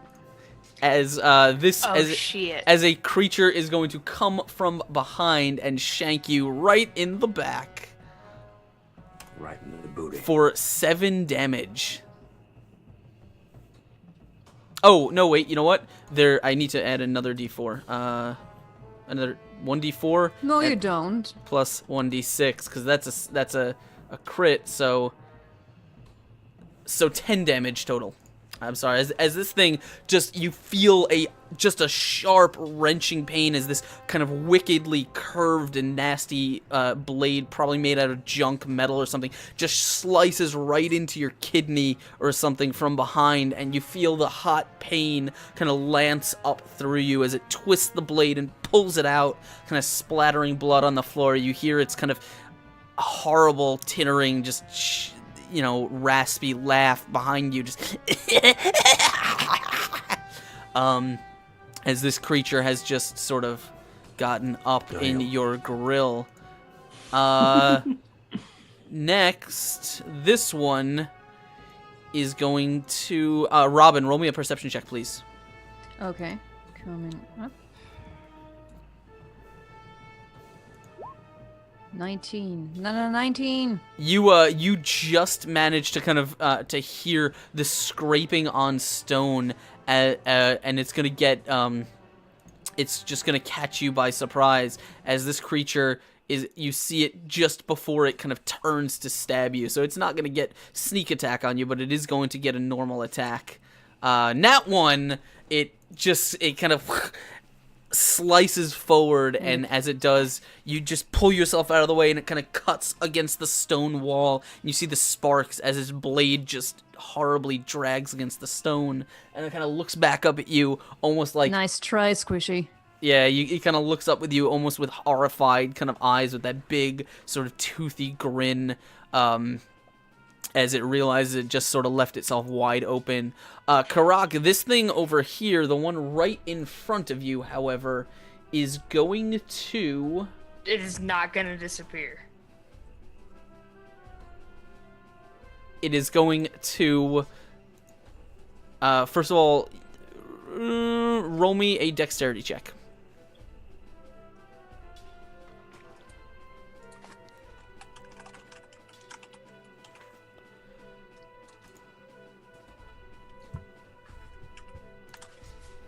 Dang it.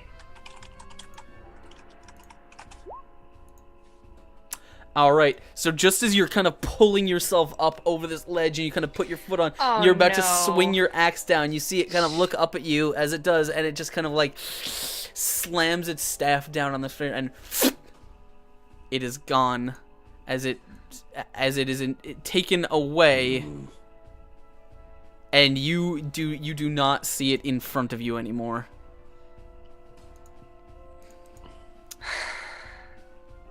All right. On it, however, as it does, you are. Oh no! Wait. We'll wait. 1d20 plus. What is this? Okay. What do you want to do on your turn? Can I wait until another one pops up and then do my turn? You want to ready in action until something presents itself? I'm not gonna get back over there quickly, and then the little fucker's gonna You can right back over there. Yeah, you can just stand there kind of with your axe, just waiting for something to pop out at you. However, if nothing presents itself, like you will lose the action for the turn. Can I do my turn after? You can hold your action, but it's gonna change your position in the order. Start heading back over to. So you wanna kind of walk around the ledge towards Quinn? Can I try the athletics check again to go down? I mean, you can try and climb, scramble up quickly if you want. I guess this or you is can do it at actually normal. 30. I can just do that right there. That's 30. Yeah, it's a little bit tough, but I'm gonna say it's a little bit difficult for you because you have to kind of shimmy your way along the ledge. But Half-orcs are really good at shimmying. I'm not sure what the problem is here. Oh, okay. Yeah, I forgot that part. What do you want to do when you get over to him? I still can't do anything. You can do a lot of things. I don't know what you want to do. I want to get around him to try and attack that little guy, but I've moved my full amount. Could she hold her action? Yeah. But if nothing happens, then yeah, I'll lose the turn. So I guess I'll just do that, because at this point I'm going to lose it no matter what. Holding action. Okay. For what? Until something presents itself to attack? Yep. All right, you got it. Fig Boot, what do you want to do? Okay. And I actually recollected now. Leather armor gives you should be plus 2. 11 plus dex or something like that? No. Okay. Yes.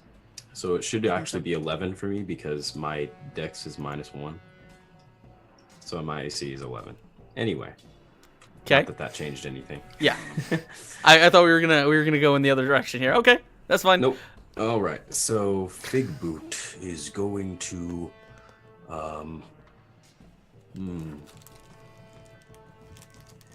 Would I know that Quinn got stabbed in the back? You probably heard him. He probably made a noise. I probably heard a similar to the one that I made. Then I would kind of peek around this corner in this cavern over here and shoot out I believe it's a healing word towards Quinn. Okay. Yes. So let's do that. All right, go for it. Boop. So that's 5 points of healing to you, my friend. Thank you. All right. So kind of, what word do you heal him with? what word? That's a very hard choice, but I'd probably say shillelagh. All of your spells, the power word. That's is- it. That's the only. That's the only one he ever learned. Yeah, all my spell words are shillelagh, but the actual shillelagh spell is cast by saying shillelagh. Yeah. There you go. Yeah. It's the only magic word he ever learned. Yeah. And then I'm going to move right here. Okay. And that's it. All right, so Quinn, you are going to feel the healing energy as Figboot steps around the corner towards you. Robin, what would you like to do? I'm going to take care of the little motherfricker down there. Okay.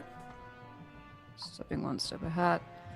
Yeah, I'm going to try the same weapon combo. So 15. 15 will just hit. So 10. All right. And Second attack. yep, following up. 16, That'll do it.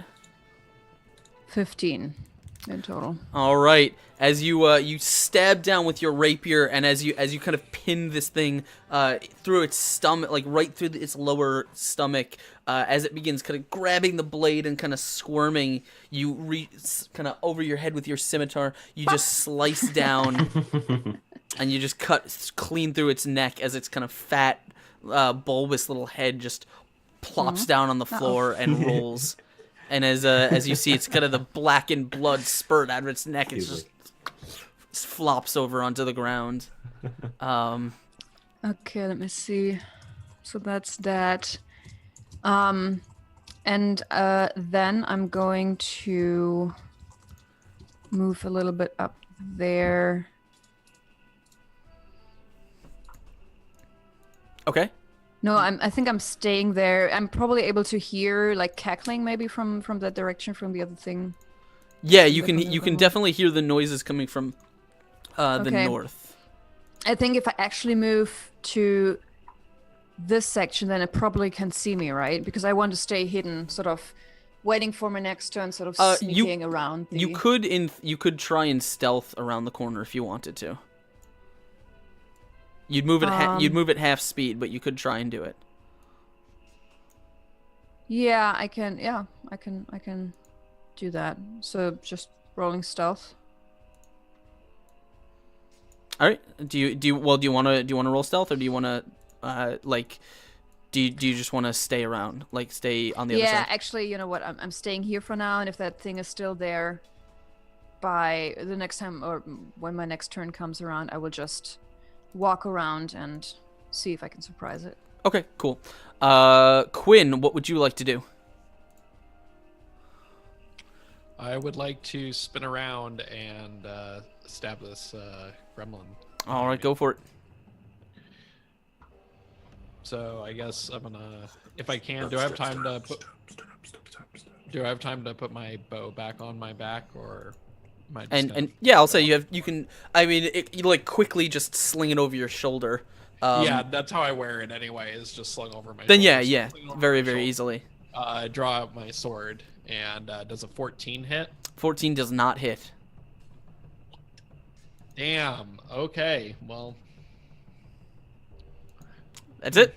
That's all you got. Yeah. All right. Yeah. Completely ineffectual in this. All right. fight. So you kind of stab into your you as the thing stabs at you, you kind of pull away and almost instinctively like lunge down with this sort of thin blade, but the pain is sort of shooting through. Your aim is off as your vision is kind of almost blurring from the pain. You stab forward. You don't feel any purchase. You feel the tip hit the stone wall behind it, and you kind of look and you see this thing is sort of stepped a foot or so out of the way, and it's just still kind of cackling wildly at you. All right. On its turn, it is going to make an attack back at you, Quinn, for a 14. That's a miss. Okay. And doing that, it is going to... it's going to step over here. Actually, no, it's not gonna do that this turn.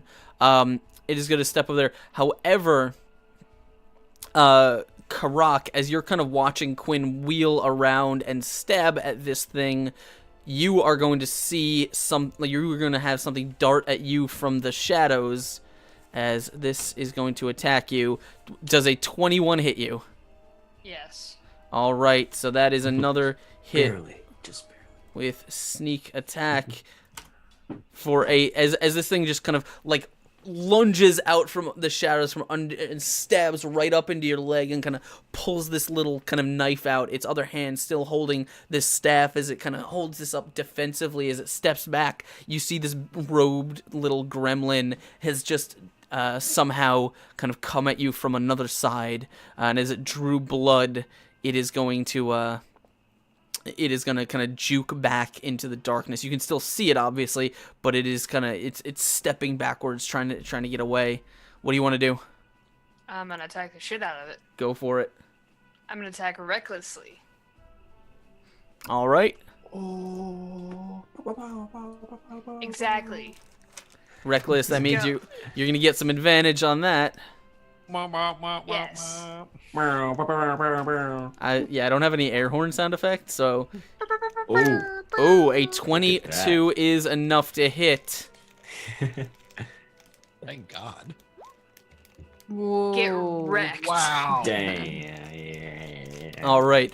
As you kind of as this thing wrenches its blade out from under you, like the rage that was already in your eyes just kind of is cranked up as the pain kind of flows through your body. You kind of feel the burning sensation in your leg as you just grit your teeth, and you use that to sort of build an even larger rage. And as you bring your axe up over your head, how do you want to do this? Alright, so I've got the axe above my head. I've got him square in my sights. No teleporting now, bitch. Right down the center, just cuts it clean in half. All right. I know it's not that one, but it's close enough. Cleft in twain. No, this wait, it's not which one? Oh, it's not the magic. Nope, Yeah, it this is the robed one. Yeah. This is the magic-y one? Uh-huh. Oh, definitely. Yeah. Yeah, you bring your axe up, and with a roar that echoes through the cavern and fills everyone's ears, you just slam this thing down as hard as you can. You come out, like, at this thing turns its head, you catch it, like, right on the forehead, and your axe just, like, the next thing you feel is it kind of hitting the solid stone floor as there's just kind of like a wet splattering sound on the stone around you. And I don't move for a second as the body just kind of just slides to the ground behind me or in front Just of take me it and in, just very sit still. satisfying. All right. Yeah, you crush that thing rightly. Hold on one second. Nope, that's not the one I wanted. I wanted to copy the blood. This one. There we go. All right. So that is Carrick's turn. Bolus, what do you want to do? Figboot is going to angrily run to this gremlin over here, if he may. All right. And this time he's going to shillelagh the heck out of it. Or should I say shillelagh? Okay. You should say actual quarterstaff Shia LaBeouf. Actual quarterstaff Shia LaBeouf. So, with my shillelagh... as you're bringing it through the air, you know how sometimes you have a thing is carved so it whistles when the air goes through it? Yeah. Instead of whistling, it says, "Just do it!" I'm gonna make that a thing. So it says when I'm using shillelagh that I can use my spellcasting ability. Yes, you can. Instead of strength. So, I'm gonna do that. So I'm gonna D20 roll plus D20 whatever plus that 5. is, which is wisdom, right? Yeah. So my spellcasting. Let's see. My spellcasting ability. What's your what you use is- wisdom to cast your spells, wisdom. so it's your wisdom bonus. So I'll do that. So that's gonna be a +3. Okay. Go for it, my friend. That's actually, since I'm proficient, that's also going to be... Yep, you get +2. So a plus... So it's 5 total. 5. Okay. That's what we call math. A 9 is not going to hit, unfortunately. So Figboot just kind of like scurries over. Just do it! And then it just hits the floor just harmlessly. Poor Shia LaBeouf's face just gets smashed into the ground.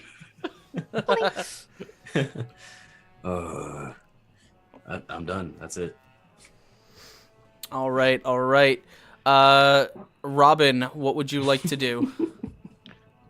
I'm could you quickly recap for me the sneak attack rule? If I were to just step forward, does As long as you, it's anytime you have advantage on it. And I have to check. no, but basically with an ally being close to it, does the ally have to be within 5-foot range of myself or of the enemy? Because basically, so sneak attack by itself is you can deal extra damage if you have advantage on the attack roll. Now, I forget what the rogue ability is that gives you advantage.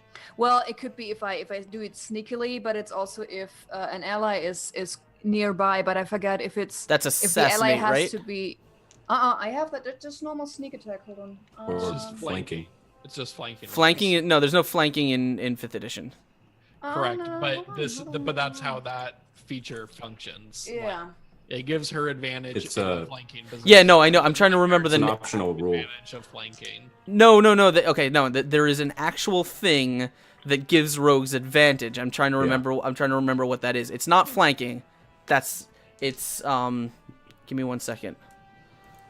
She's trying to look for it too. Yeah, I'm just looking at sneak attack right now.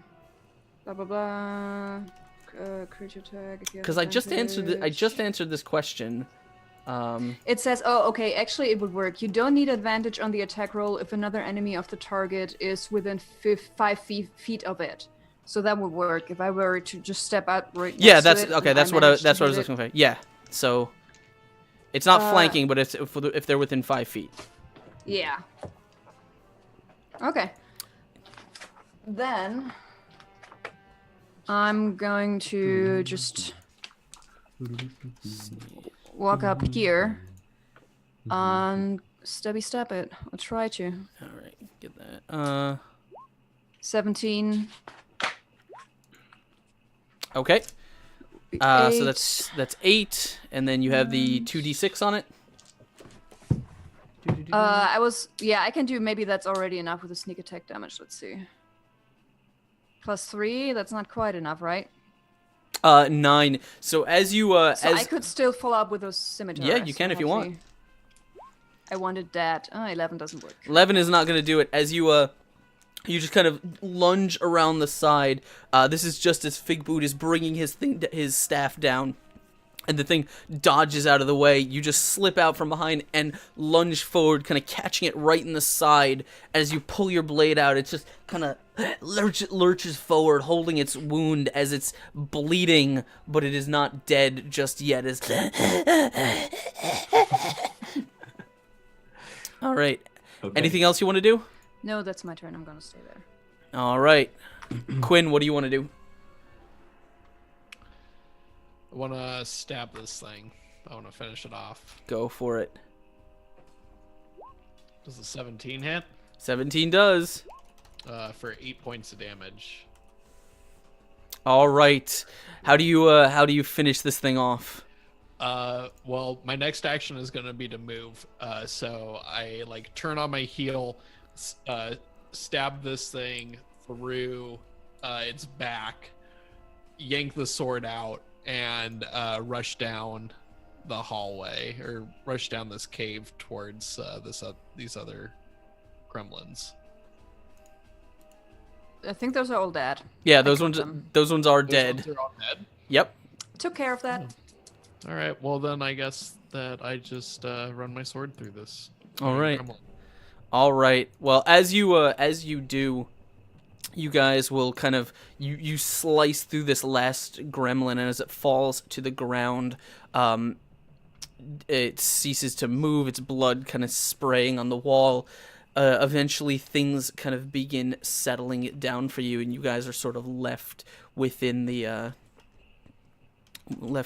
cavern, sort of alone. I start to investigate one of the of the little bodies just to see if they have anything interesting on them. Yeah, I would like to do the same.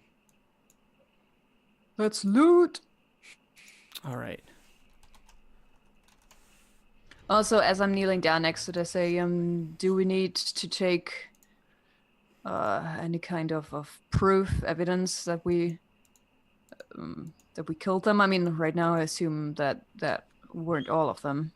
I pick up one of the halves of the Oh god. of the gremlin that I killed. I have rope if you want to make a necklace.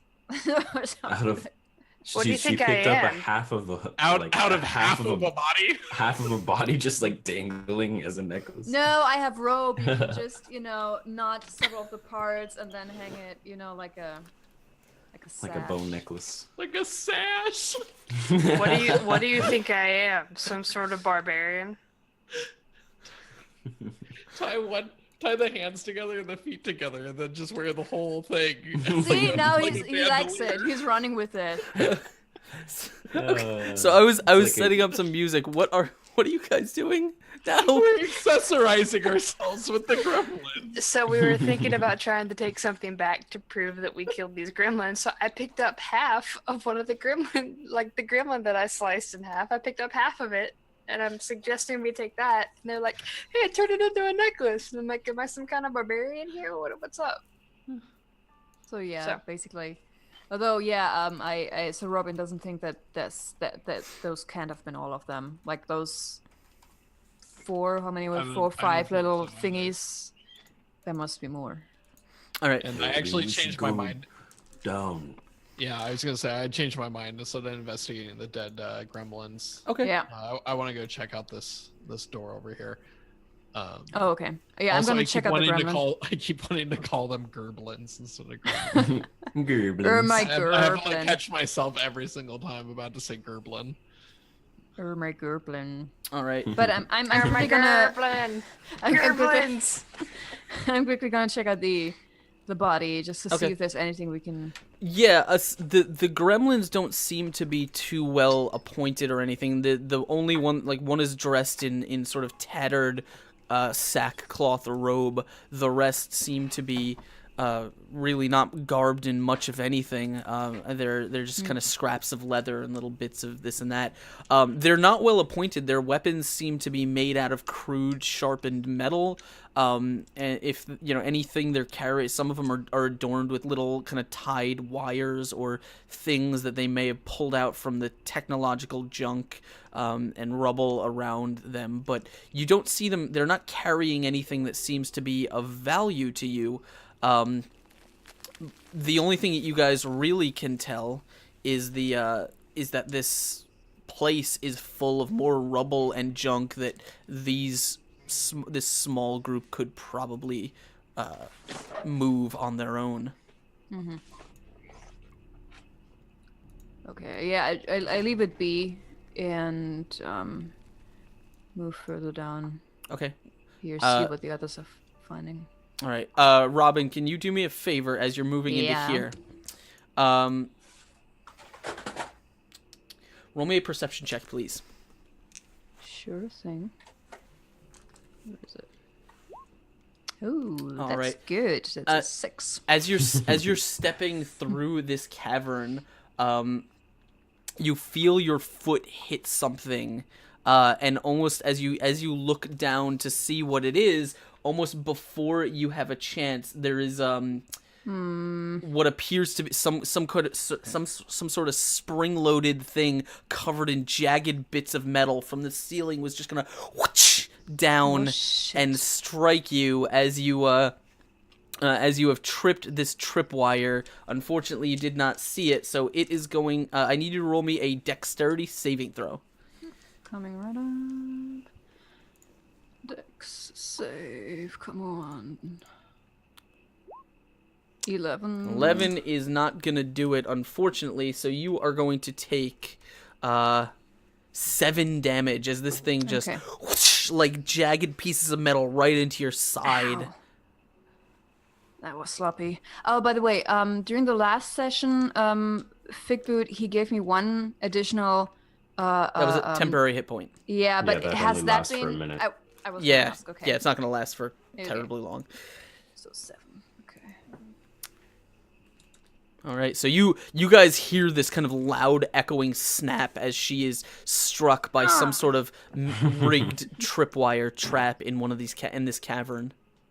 I come running up the cavern like, are there more? No, I was just being sloppy. Oh. And I'm trying to. So what was it? Basically like it's almost like a fly. Yeah. So what it looks like is this seems to like a fairly cleverly put together, counterweighted spike of jagged metal that was connected to a tripwire. So as soon as you pull the tripwire, kind of the counterweight would drop, and this metal would just whooshing right down. So I'm carefully removing that from my sight. Out of hissing. And then I'm just trying to patch it up a little bit. All right. So you're doing all of that. Quinn, you have kind of climbed down into this rubble pit, and you're just staring at this sort of, again, it's like a wall of metal. You've seen this in ruins before, though there rarely is one sort of embedded in the ground like this. You can almost make out what is most certainly a solid circular door, but it seems to be sealed fairly tightly. Does it appear to be like an aperture door, or like it would roll? Roll me an intelligence check. Okay, can I give you intelligence, or can I give you a technology check? Same thing. God, these rolls tonight. I got a 5. Complete dunce. So what you can tell is that this here, let me where's my notes on this?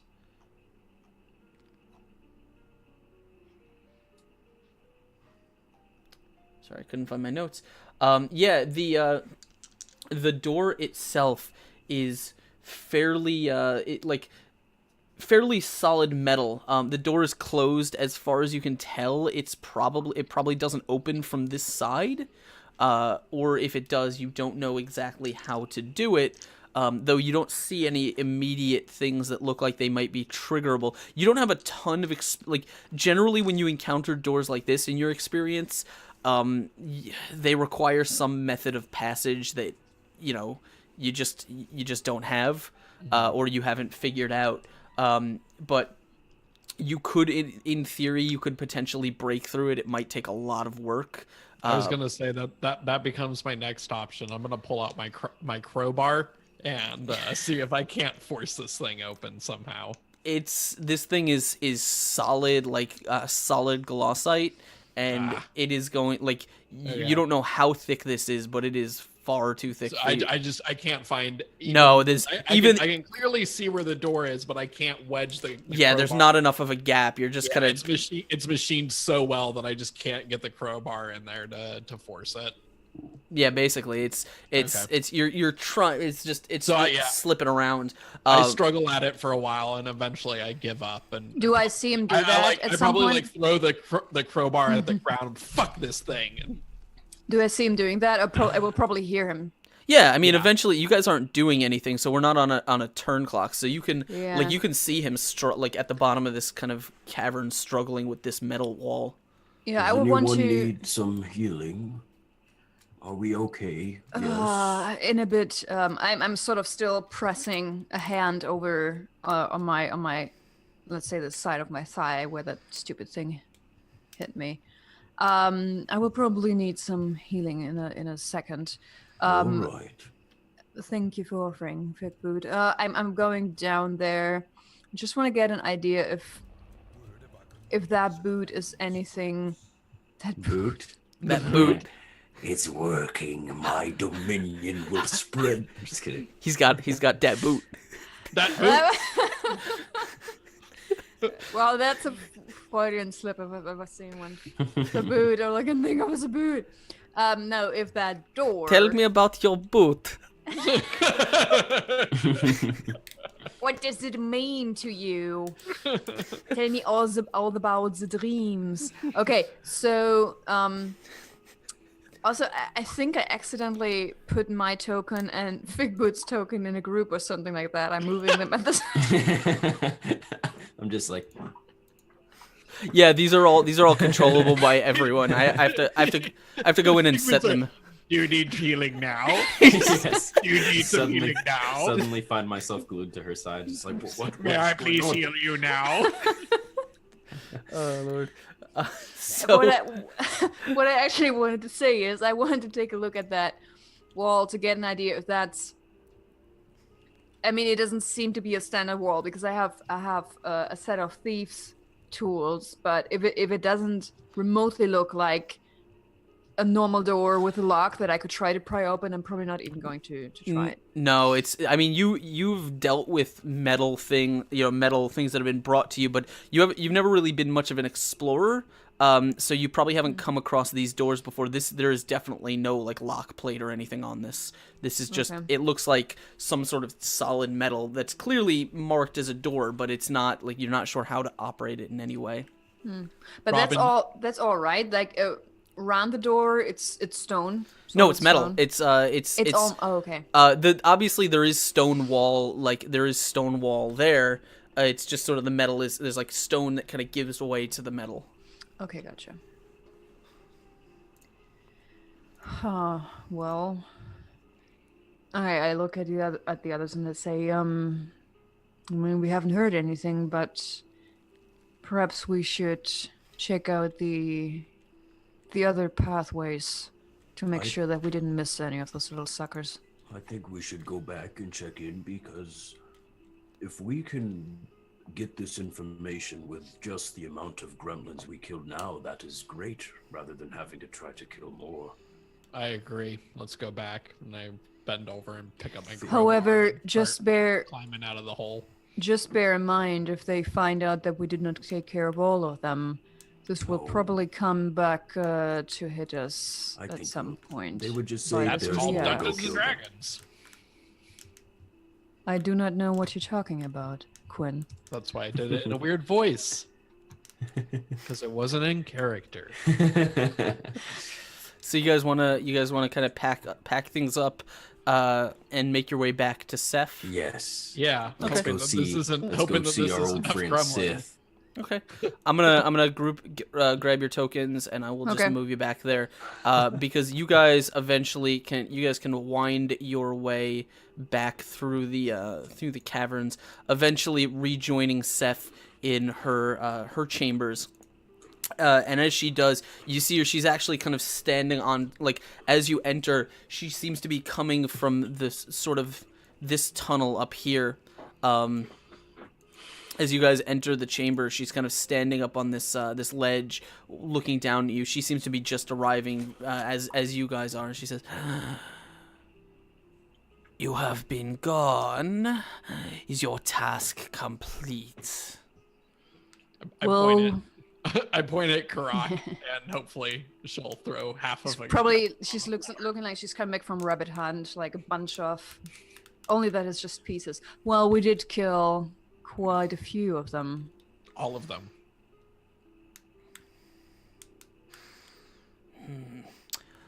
Good. I know there are many more, but if you have slaughtered among their number, they are not likely to return anytime soon, or perhaps find safer accommodations. I will think so, because Quinn here managed to take out one of their arcane users, or perhaps a druid, I'm not quite sure. That was Would Karak. would you like us to leave their Sure. body or some sort of token of their death as a warning to the others? How will they know that they lost 4 of their number? We leave little pieces I've got all a couple over. of halves of them. What you do with their corpses, I care not. Just that they understand, which I'm sure they will. Okay. We had an accord, and so as such, you are free to travel through my cavern. Is there? She says, and as I promised, a reward for you, a token of good faith. She says, and she reaches down, kind of pulling out a small leather pouch from her belt, and she says, however, this reward comes with both information and a warning. And she'll kind of toss it down like the cliff at your feet. You hear this leather pouch just kind of like hit the ground and kind of jingle, almost as if it's filled with coins or something. Okay, I'm going to pick it up. I'm not stowing it away. I'm just holding on to it for now. You have questions for me? You wished answered? Feel free, I am here. So, the other groups that came down here, I asked you earlier if they also had the chance to parley with you. Yes. I have spoken to more than one. There have been more visitors than just you to our caves.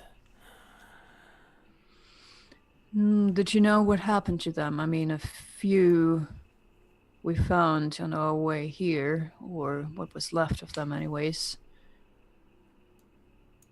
Did they ever come back? I know that at least once a wizard named Connor managed to return. The first that came through here was a small group, led by a woman with... Small in as in number small or in number or size? height? They were led by a woman with purple hair. A group of humans, orcs, and rats. They were the first visitors. Thugs. The woman met with my predecessor and arranged significant payment in return for an agreement. An agreement that we would attack and kill all others who passed this way after them. The woman and her followers went north through the caves that you just came from. I have not seen them since. And you say that was the first of the groups to come to you? Yes. I turn to Karak and everyone else, and I'm like, from what I remember, the people in the town described that the first group to go down were the halflings, yet this one describes that the first group it saw was the thugs, or the assembled group, which is the second group. So I'm guessing the halflings didn't come this way, or this one is lying. I think I mentioned that earlier. I want to turn to Seth and ask her a quick question. I want to ask, do you still uphold your agreement with the first group? They have not returned to pay, and since then, others have come through. You say you look for a group of small people, but I have seen no such thing. They are elusive. Very elusive little ones. They are the most dangerous of all the groups to come down into these caverns. There were others that came after the woman and her followers. They fought, and we killed them. That's good, I guess. Are you... She says, it was the next one that came down after this that we fought with. They killed our leader, our prior leader. They went south through your metal wall. I have not seen them since.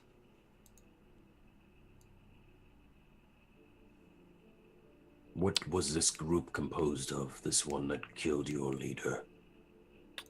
Humans, mostly. There was one more that came through. We did not fight them. We let them pass after injuries at the hands of the prior, but where they went I do not know. Then you came through.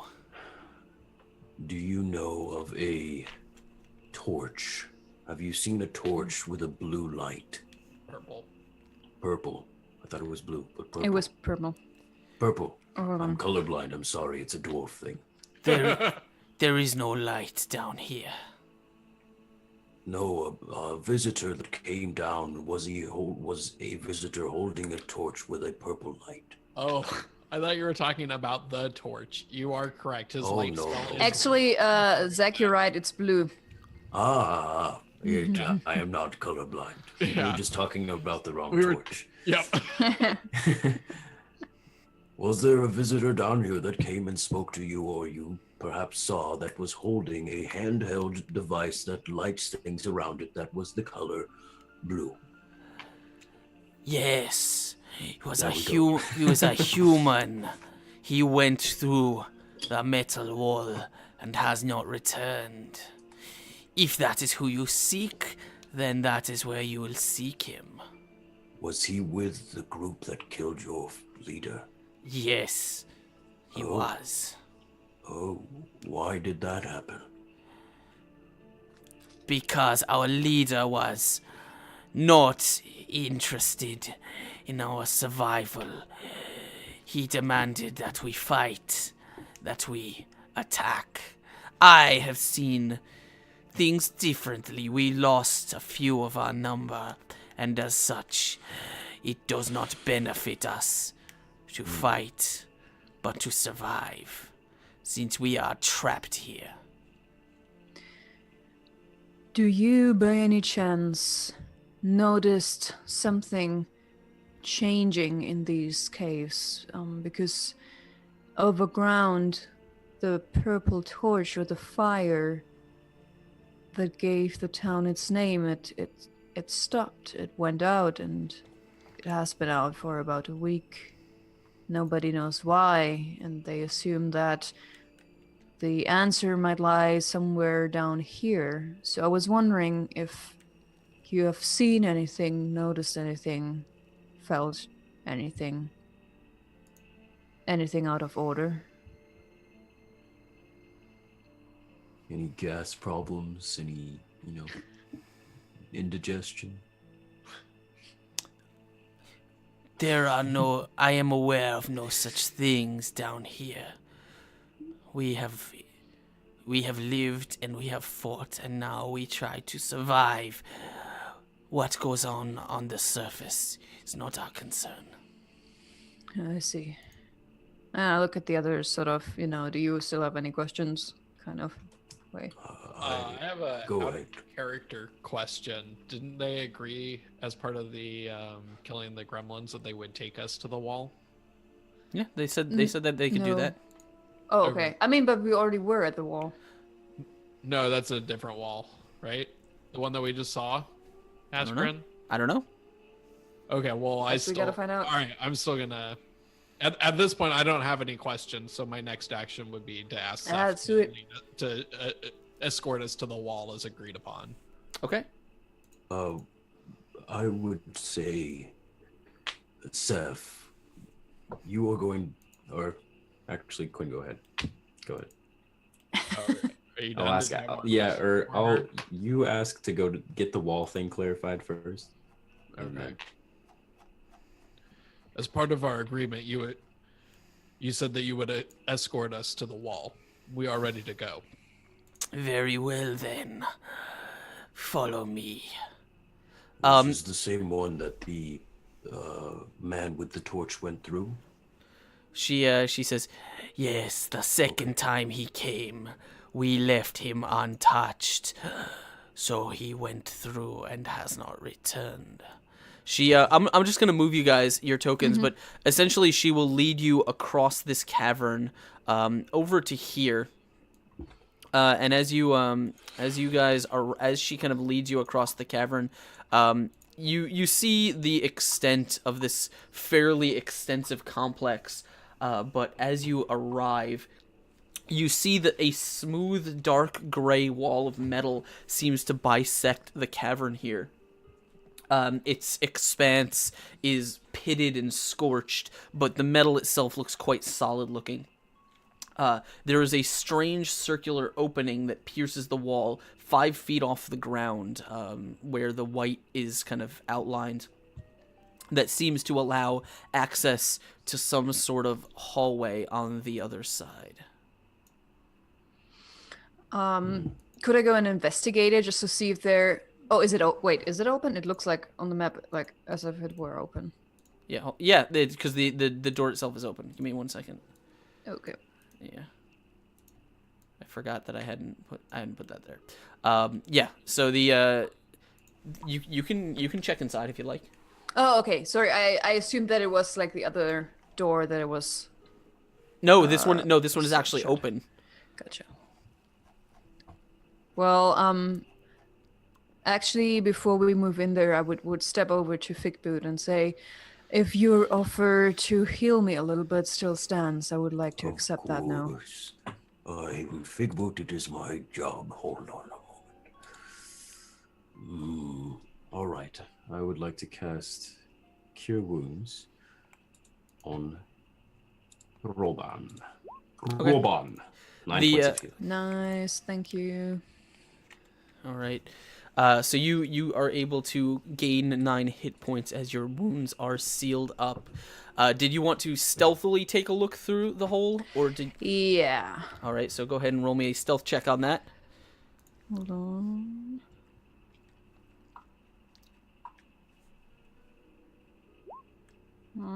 Okay. 13. All right. So you peering your head through? Yeah. Okay. First just a hat. That's fine. I'm just gonna put you right here so you can kind of see what's going on. As you peer your head in, you are almost kind of lost for words. You've never really seen something quite like this.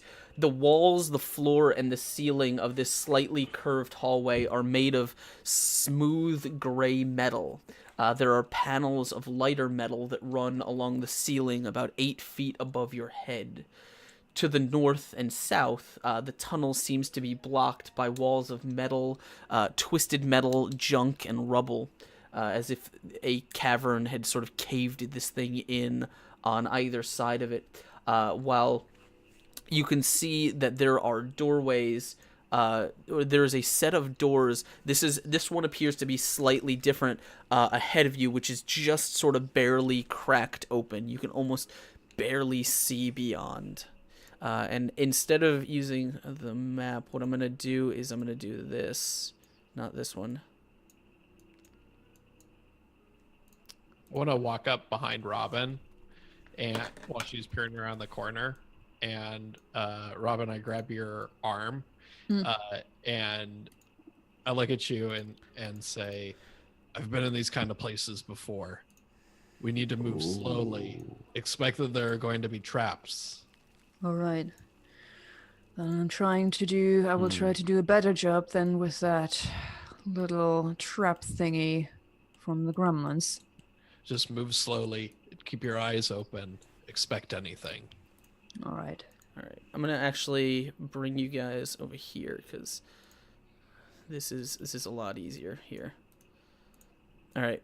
So this is kind of the hallway that you are looking into.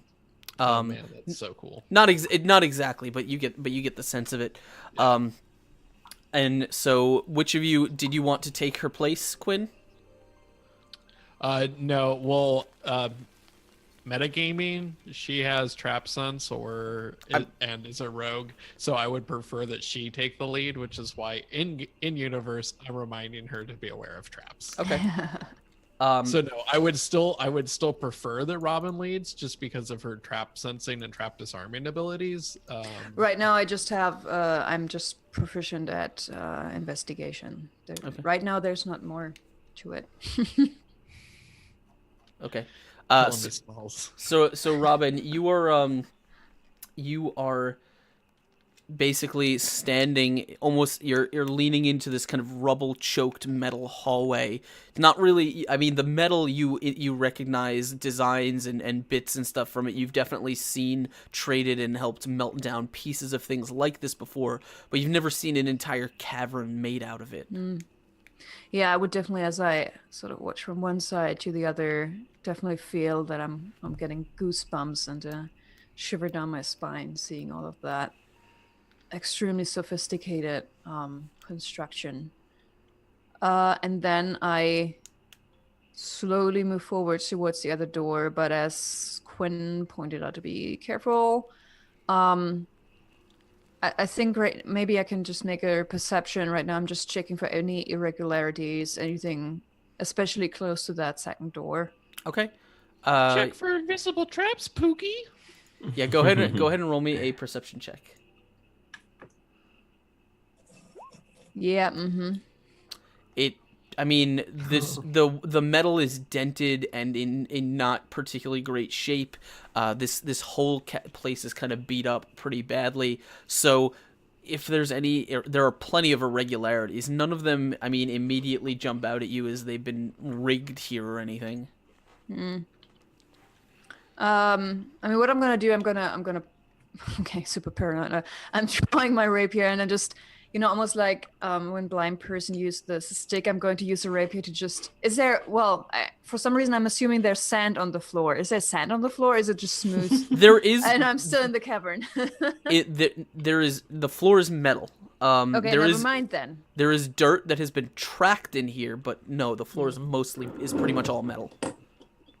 Okay, then I will step over through that second door, and I would like to investigate that door for traps. Okay, go ahead and roll me an investigation check. Okay. Oh, frick me. See, here we go. That is, with the two crits that I had earlier. You just sort of run your hand down along the frame, along this thing. The metal feels cold. You're not really used to kind of checking these solid metal surfaces for things. You're kind of not like you're checking to the best of your ability, but you don't see anything rigged there. You don't see anything that looks like it's been placed here or I call or sort of wave Quinn over and I say I checked it, but I don't fully trust it. You seem to be more familiar with constructions like this. Could you double check perhaps? Yeah, can I think roll an investigation check, Askren? Yes, I'll allow you to roll one too. God damn it. Together you guys are positive there are no traps here. Yeah, I'm just gonna go ahead and open We'll the door be then. fine. Okay, so we got this. You kind of have to sort of pull this door open, almost like an elevator door or something like that. It's pretty hefty. You've done this before. You can kind of feel the kind of mechanics in it that just sort of slide it once you get some inertia going. But as you haul this door open with a grind, like you find yourself looking into another chamber. You're actually looking into what appears to be a short hallway, probably only 20 or 30 feet long. You can see another set of closed doors at the far end, and there almost appears to be a very, very dim, flickering, fluorescent light coming from, like a white light coming from the ceiling, and in its flickering, some sort of sparks raining down from the wall. You can see the slumped over form of what appears to be a very similar automaton to the one that you found in Connor's house. This one is slightly different in form and probably function, but it seems to just be kind of slumped over. You can see it has extensive damage to its frame, as bits of metal and stone that have kind of rained from the ceiling have clearly damaged it as it is slumped over. You can almost imperceptibly hear some sort of faint whining sound. Not like a voice, like mechanical. Okay. I'm gonna walk up to the. Yeah, and I'm actually going to ask the other two to just. And I'm not sure if they followed. Did Figboot and Karak, did they come after us? Sorry, say that again? Did the others? They just nodded, so you just followed. Yeah, I'm assuming they're probably right behind you. Okay. Yeah. I walk up to the automaton and I pull out my short sword and I just clobber it in the face with the hilt. Okay. As you do, you just kind of rear back and smash this thing, and It's not that hard. It's more of a like, I'm not Are gonna like you rear dead? back. Yeah. I like, yeah. Are you still dead? And so Well, you said smash. yeah. Well, I misworded my. I'm not You- going you to smash like was beat the thing into gentle- it. Let me Gentleness. smash. I'm gonna walk up and hit it in the head with the hilt of my Gently. sword, not gently, but I mean, Gingerly. with some force, and You- make sure that it's still dead. All right, you hit it with your sword, and almost instantly, like its head is kind of jarred backwards, and that whirring sound. All of a sudden, you hear like click, click, click, and a bunch of kind of like flickering lights begin turning on in this thing. This thing is clearly not as dead as it looks, and as it begins kind of like it's attempting to move its body, but it almost can't on like broken or damaged servos. So you're sort of like sitting there watching it try and twist and pull. I flip the sword around in my head and just like ram it up through its neck. As you kind of turn your sword around, and all of a sudden this thing is just gonna, like, one of its claws is just gonna lash forward and grab your arm, like in this big sort of construction like vice grip. And as you could hear the whirring and like the as this thing begins raising itself up on its four kind of spindly legs, still kind of wobbling there. You guys are watching him sort of engage with this sort of busted up, broken robot that is not quite as destroyed as it could be.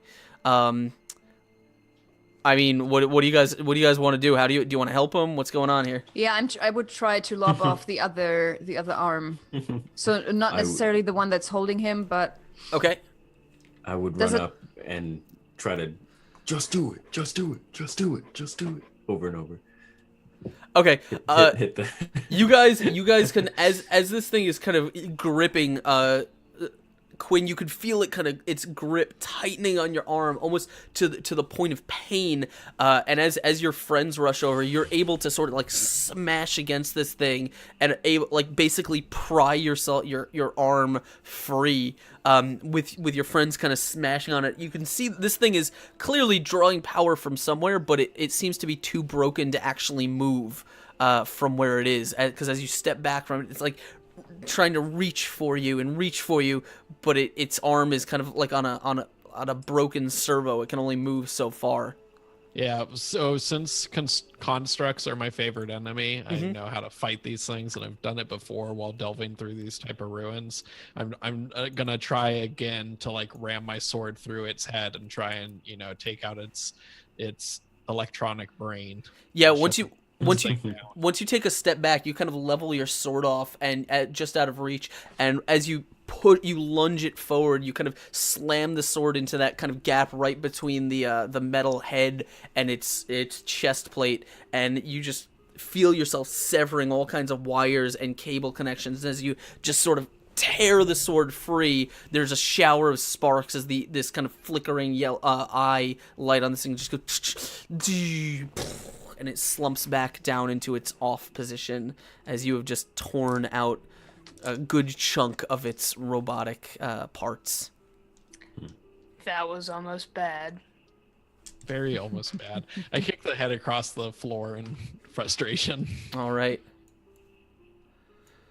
Your friends have kind of joined you in this cavern now, or this hallway, as this deactivated robot is just kind of slumped in the corner. The only other thing aside from that flickering light above you seems to be the closed door at the far end.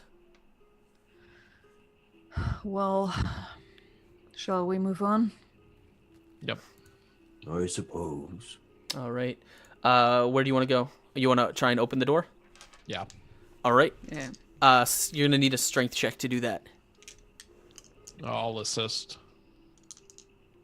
If it's strength, assist. I was gonna say I would probably ask Karak to. I can try it. Okay. Okay. Sure. Go ahead and roll me a strength check. I'll still. Oh. Double nat ones. Oh Wow. Karak throws out her back. And everything else. Lift with the knees, not the back.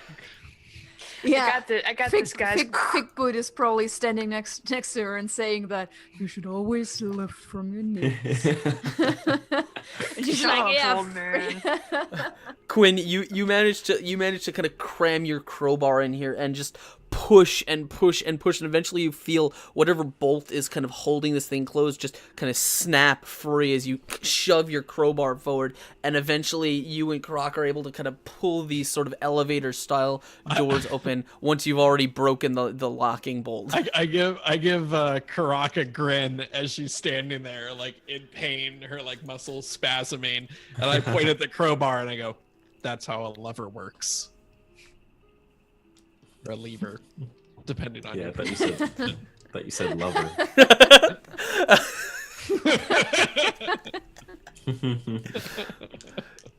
That's how a crank works.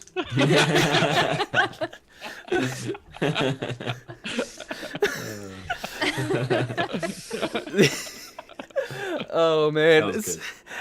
As you haul this door open, you find yourself looking into a new chamber. The northern wall of this sort of empty room is a tangle of what looks like it might have been strange cages of some sort.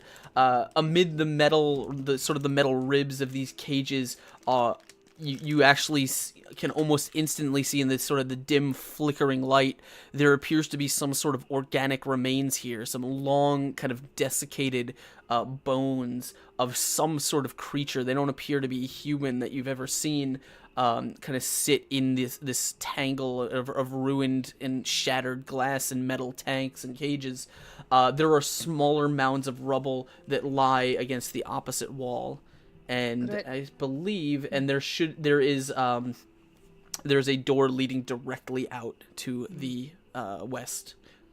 Could I try to find out what these creatures are? Yes, Yeah, I'll let you roll a nature check. Okay. 12. Never I seen do they. the same. Yeah, sure. I'm gonna try to. Okay. We're all like, what They- the Okay, fine. The Pressure. here one We second. should just give up. Yeah, we're just let's go back, guys.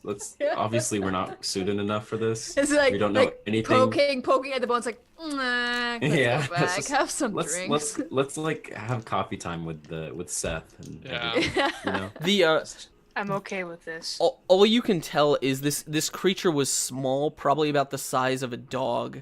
And Are halflings that small? no.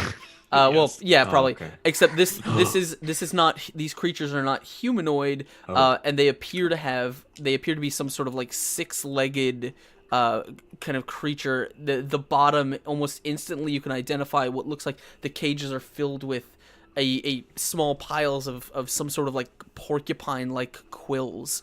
But the what these creatures are, you've never seen anything like them. Can I Oh, pick fuck. up some of the quills and put them on my armor? Yeah, if you want to. I really hope there's not alien porcupines running around this thing. That sound fun. And we're gonna have to be sharp if we fight against them. A bunch.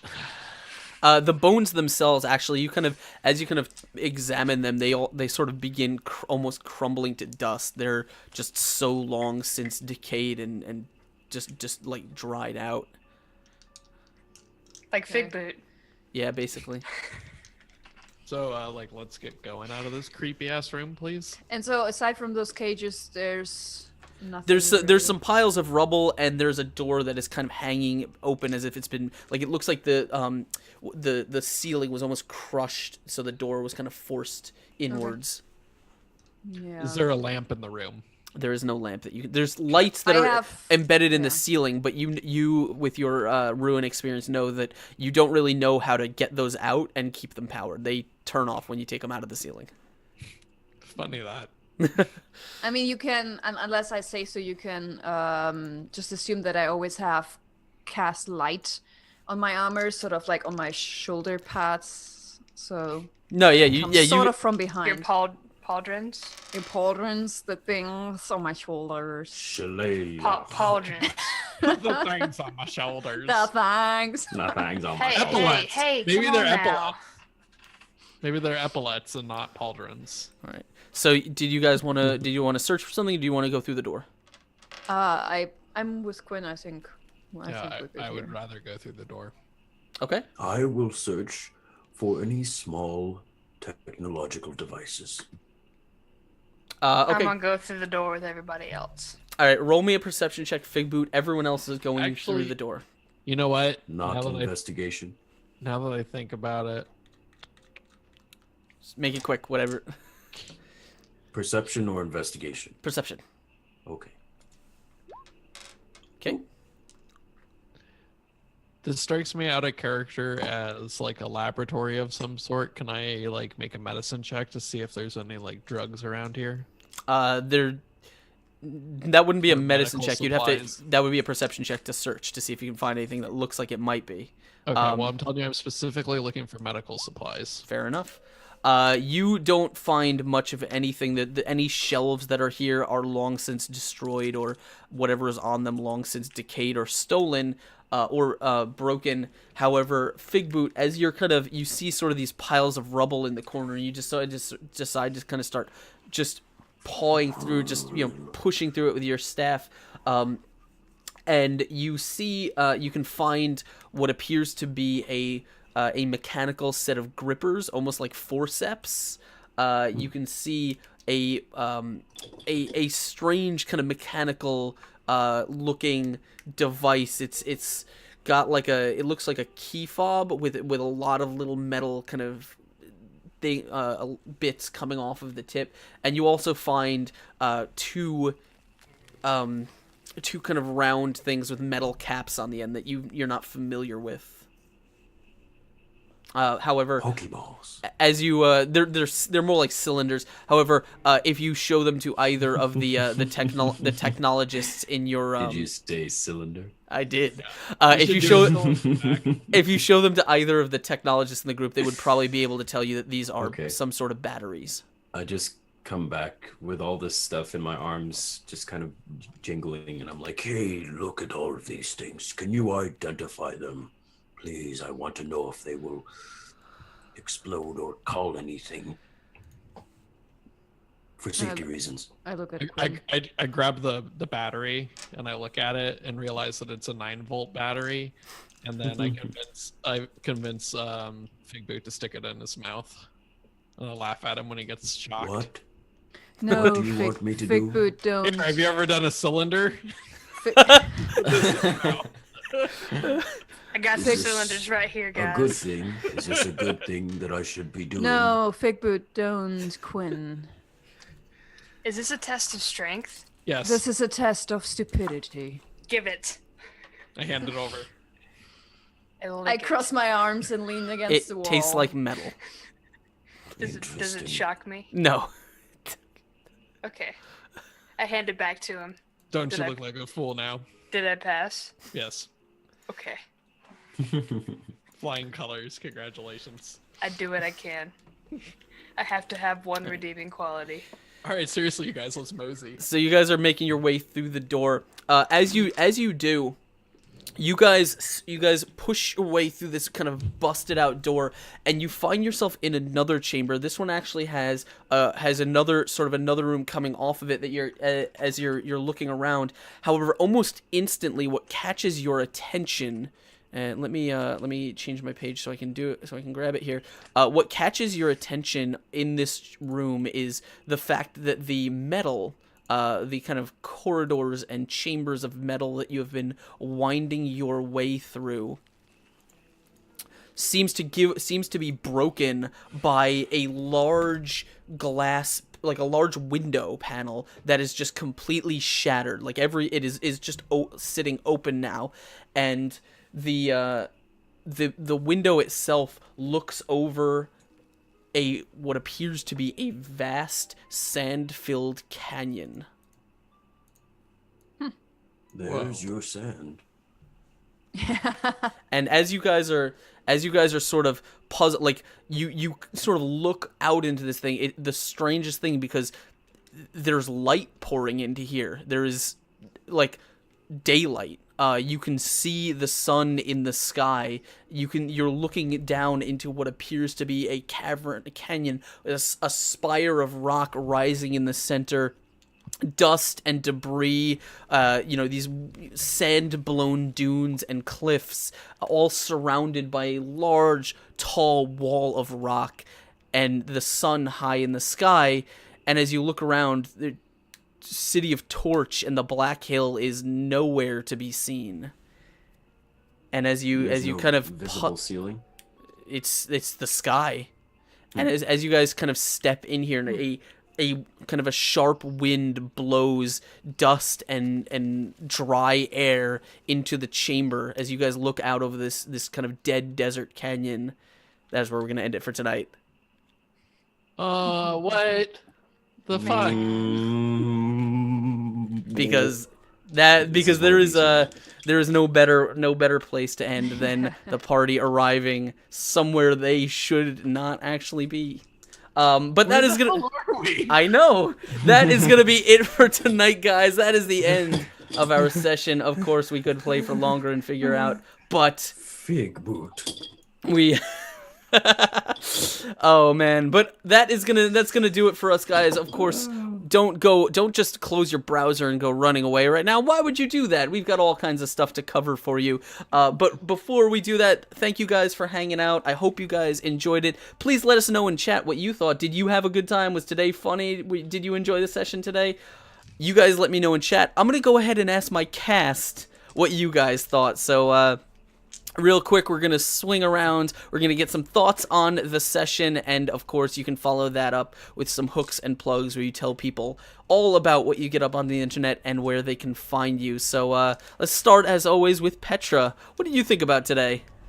I'm really digging the combination or the clash of fantasy and the growing elements of science fiction. I'm really excited about that. And I the last scene, it sounds cool, but I have no freaking idea what's going on, so I can't wait for next week. And also, Tiger, thank you for the puns. I haven't laughed that hard in quite some time. So yeah, and so right now this is my only game, so come back next week, Wednesday, and watch us play and have more fun. And you can find me on Twitter. I'm going to post that on chat in a second. And yeah, absolutely, go check her out. She's a lot of fun here, and hopefully in any other games she follows her up. It's just P Volkhausen, which means folk house. I know that because I am good at German. It basically, it's not a real word, but if you wanted to, you can translate it as the people's house. It might have something to do with that. Which is, but no, I'm not gonna say it. So go check her out on Twitter. Who's up next? Who's up next? Scott. Hi. You're up next. I'm Scott. My name translates as one from Scotland. You can follow me on Twitter at EllenonRPG. You can also, what you should do is you should follow me on Twitter at EllenonRPG. You should send me your actual quarterstaff Shia LaBeouf fan art, please. I need it. Actual quarterstaff Shia LaBeouf. Please make this a thing that's real in my life. If this is the only game that I am currently playing, so please keep tuning in every Wednesday for this freaking fantasy sci-fi adventure. If you want to get more of me in your beautiful ears, you can go to your phone and find the podcast app, look up Tabletop Champions. I'm on seasons 1 and 2 if you want to get some more of that. And yeah, I don't know, man, I feel like I am in an episode of like Westworld or something, and I just like like an alternate timeline or something. It's like, where the hell are me? Where are me? Where are me? Where are me? Oh man. Okay. Well, go check him out. Elanond RPG on Twitter and podcast. I promise I will get like macro chat macros for all of you guys made up. I just haven't had time this week, but holidays and work. What about you, Zach? What about me? I don't know. What do you want to tell us? I'm Zach. I thought of the campaign tonight. First of all, it's very interesting. One thing that I thought was very interesting was the gremlins that just kind of like just appeared out of nowhere and just decided to shank us in the back. It was very nice to have. I didn't receive a back massage for a very long time, so it was nice to kind of get that checked out. I would have liked it in a more friendly manner, but you beggars are You not take what choosers. you take what you can get. Yeah, exactly. Yeah. Anyway, so I have a website which is just my name, zachclay.com. I voice act, I do music stuff, I do sound design stuff, and so on.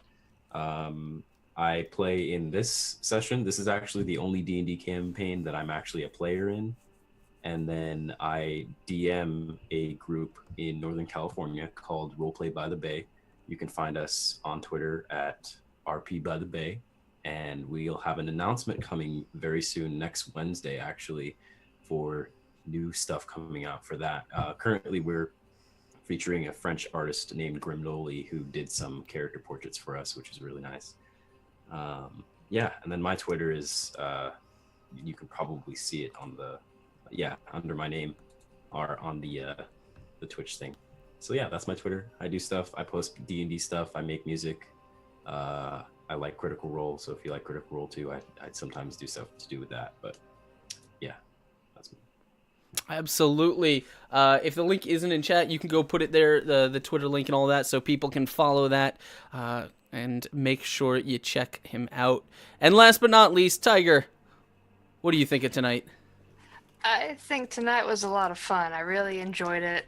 The Gremlin fight was frustrating. As they tend to be. Just a smidge. But I enjoyed meeting some of the new NPCs that I'm sure we're going to end up talking to a little bit more. And overall, it was fun. I really just enjoy learning more about the characters and kind of developing our characters, because you can make a character and you want it one way, and then you start playing and it's completely different. So it's nice to see and know kind of what to expect coming in now. And you can find me on Twitter at Tiger Rises, TYGERRISES. Twitter or Twitch, the same thing, Tiger Rises. I do World of Warcraft. I do esports commentary. I do some Pokemon shiny hunting and Ark Survival Evolved. So that's kind of what I delve in. This is the only D&D I've had, but I haven't D&D'd in 2 years, 2.5. So these guys have been awesome in letting me join their little crew. It's been amazing. Awesome. Well, thank you for being here. And obviously you guys should go check out all of those Twitters. You guys are awesome. Thank you to all our new followers and all the hosts tonight. You guys are great as always. My name is Askren. I am the host and Dungeon Master here on Exploding Dice, where we have live role-playing, not just D&D, but basically live D&D 3 nights a week now. We have here on Wednesday with our Iron Gods, and we also have Writhing Moon, our Open Legend horror campaign every Saturday, and then Jade Regent, our D&D 5th edition adventure every Sunday, as well as my weekly talk show called Fuzzy Dice. That's every Tuesday. And then we do kind of creative stuff on Mondays, and now apparently we hang out and we play video games in the mornings. So lots and lots of content for you guys to consume. If you haven't already, please hit that follow button, especially if you enjoyed the show. And if you really enjoyed the show and you want to help see more of it, consider hitting that Game Wisp link down below where here once !Wisp, where you can join for just $5. You can become one of Dice Lulu's minions and get all kinds of cool stuff, cool benefits. You get a rank in the Discord. Do you want to join the Discord? You totally should. The Discord is the place where we all hang out and talk about Exploding Dice stuff and all our shows and stuff like that. And it's really, really great. It's just missing you, so you should definitely hit that link, and then it will be perfect. Exactly. So thank you guys, as always, for hanging out. I had a great time. I hope you did. Come follow me on Twitter, just at Askren, and where I talk about butts a lot. That is... I haven't seen that yet. I mean, I've seen it in your description that you support butts. You've never seen me talk about butts? I No. haven't either, actually. You never Maybe- talk about butts. I'm should probably probably on talk about Twitter at butts the more. wrong time. Yeah, Talk it's more about usually butts. it's usually when I'm at work and I'm really, really bored and I have nothing else to do, and so I just tweet like one like equals one butts. Okay. And then I don't know, people just have fun with that. I tweet about, that's what I do when I'm bored. So yeah, come follow me on Twitter for that. And also all the other Exploding Dice information, I guess. That's gonna be it for us. Of course, we're gonna go on a raid. We're gonna go host someone here. And I'm trying to figure out who. I think we should probably I don't know. I've never met these guys before, so let's go try them. We're gonna go. Actually, you know what?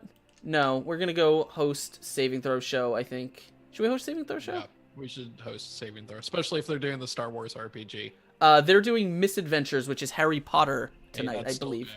good. So yeah, let's go hang out with Saving Throw show because they're part of our team, the Twitch Game Network. Oh.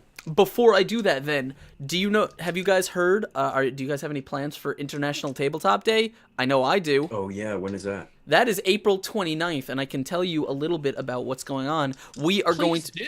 Yeah, we are going to be having a really, really cool kind of group stream among everyone in our team. That's us playing board games, Saving Throw Show, Twist Gaming, Crit Camp, all those people. And we're going to have a really, really awesome, like, big story arc. We just finished writing the storyline of what's going to happen, and it's going to hop from show to show. Each show is going to be a 3-hour game, man. and what happens in one is going to go on to affect the others.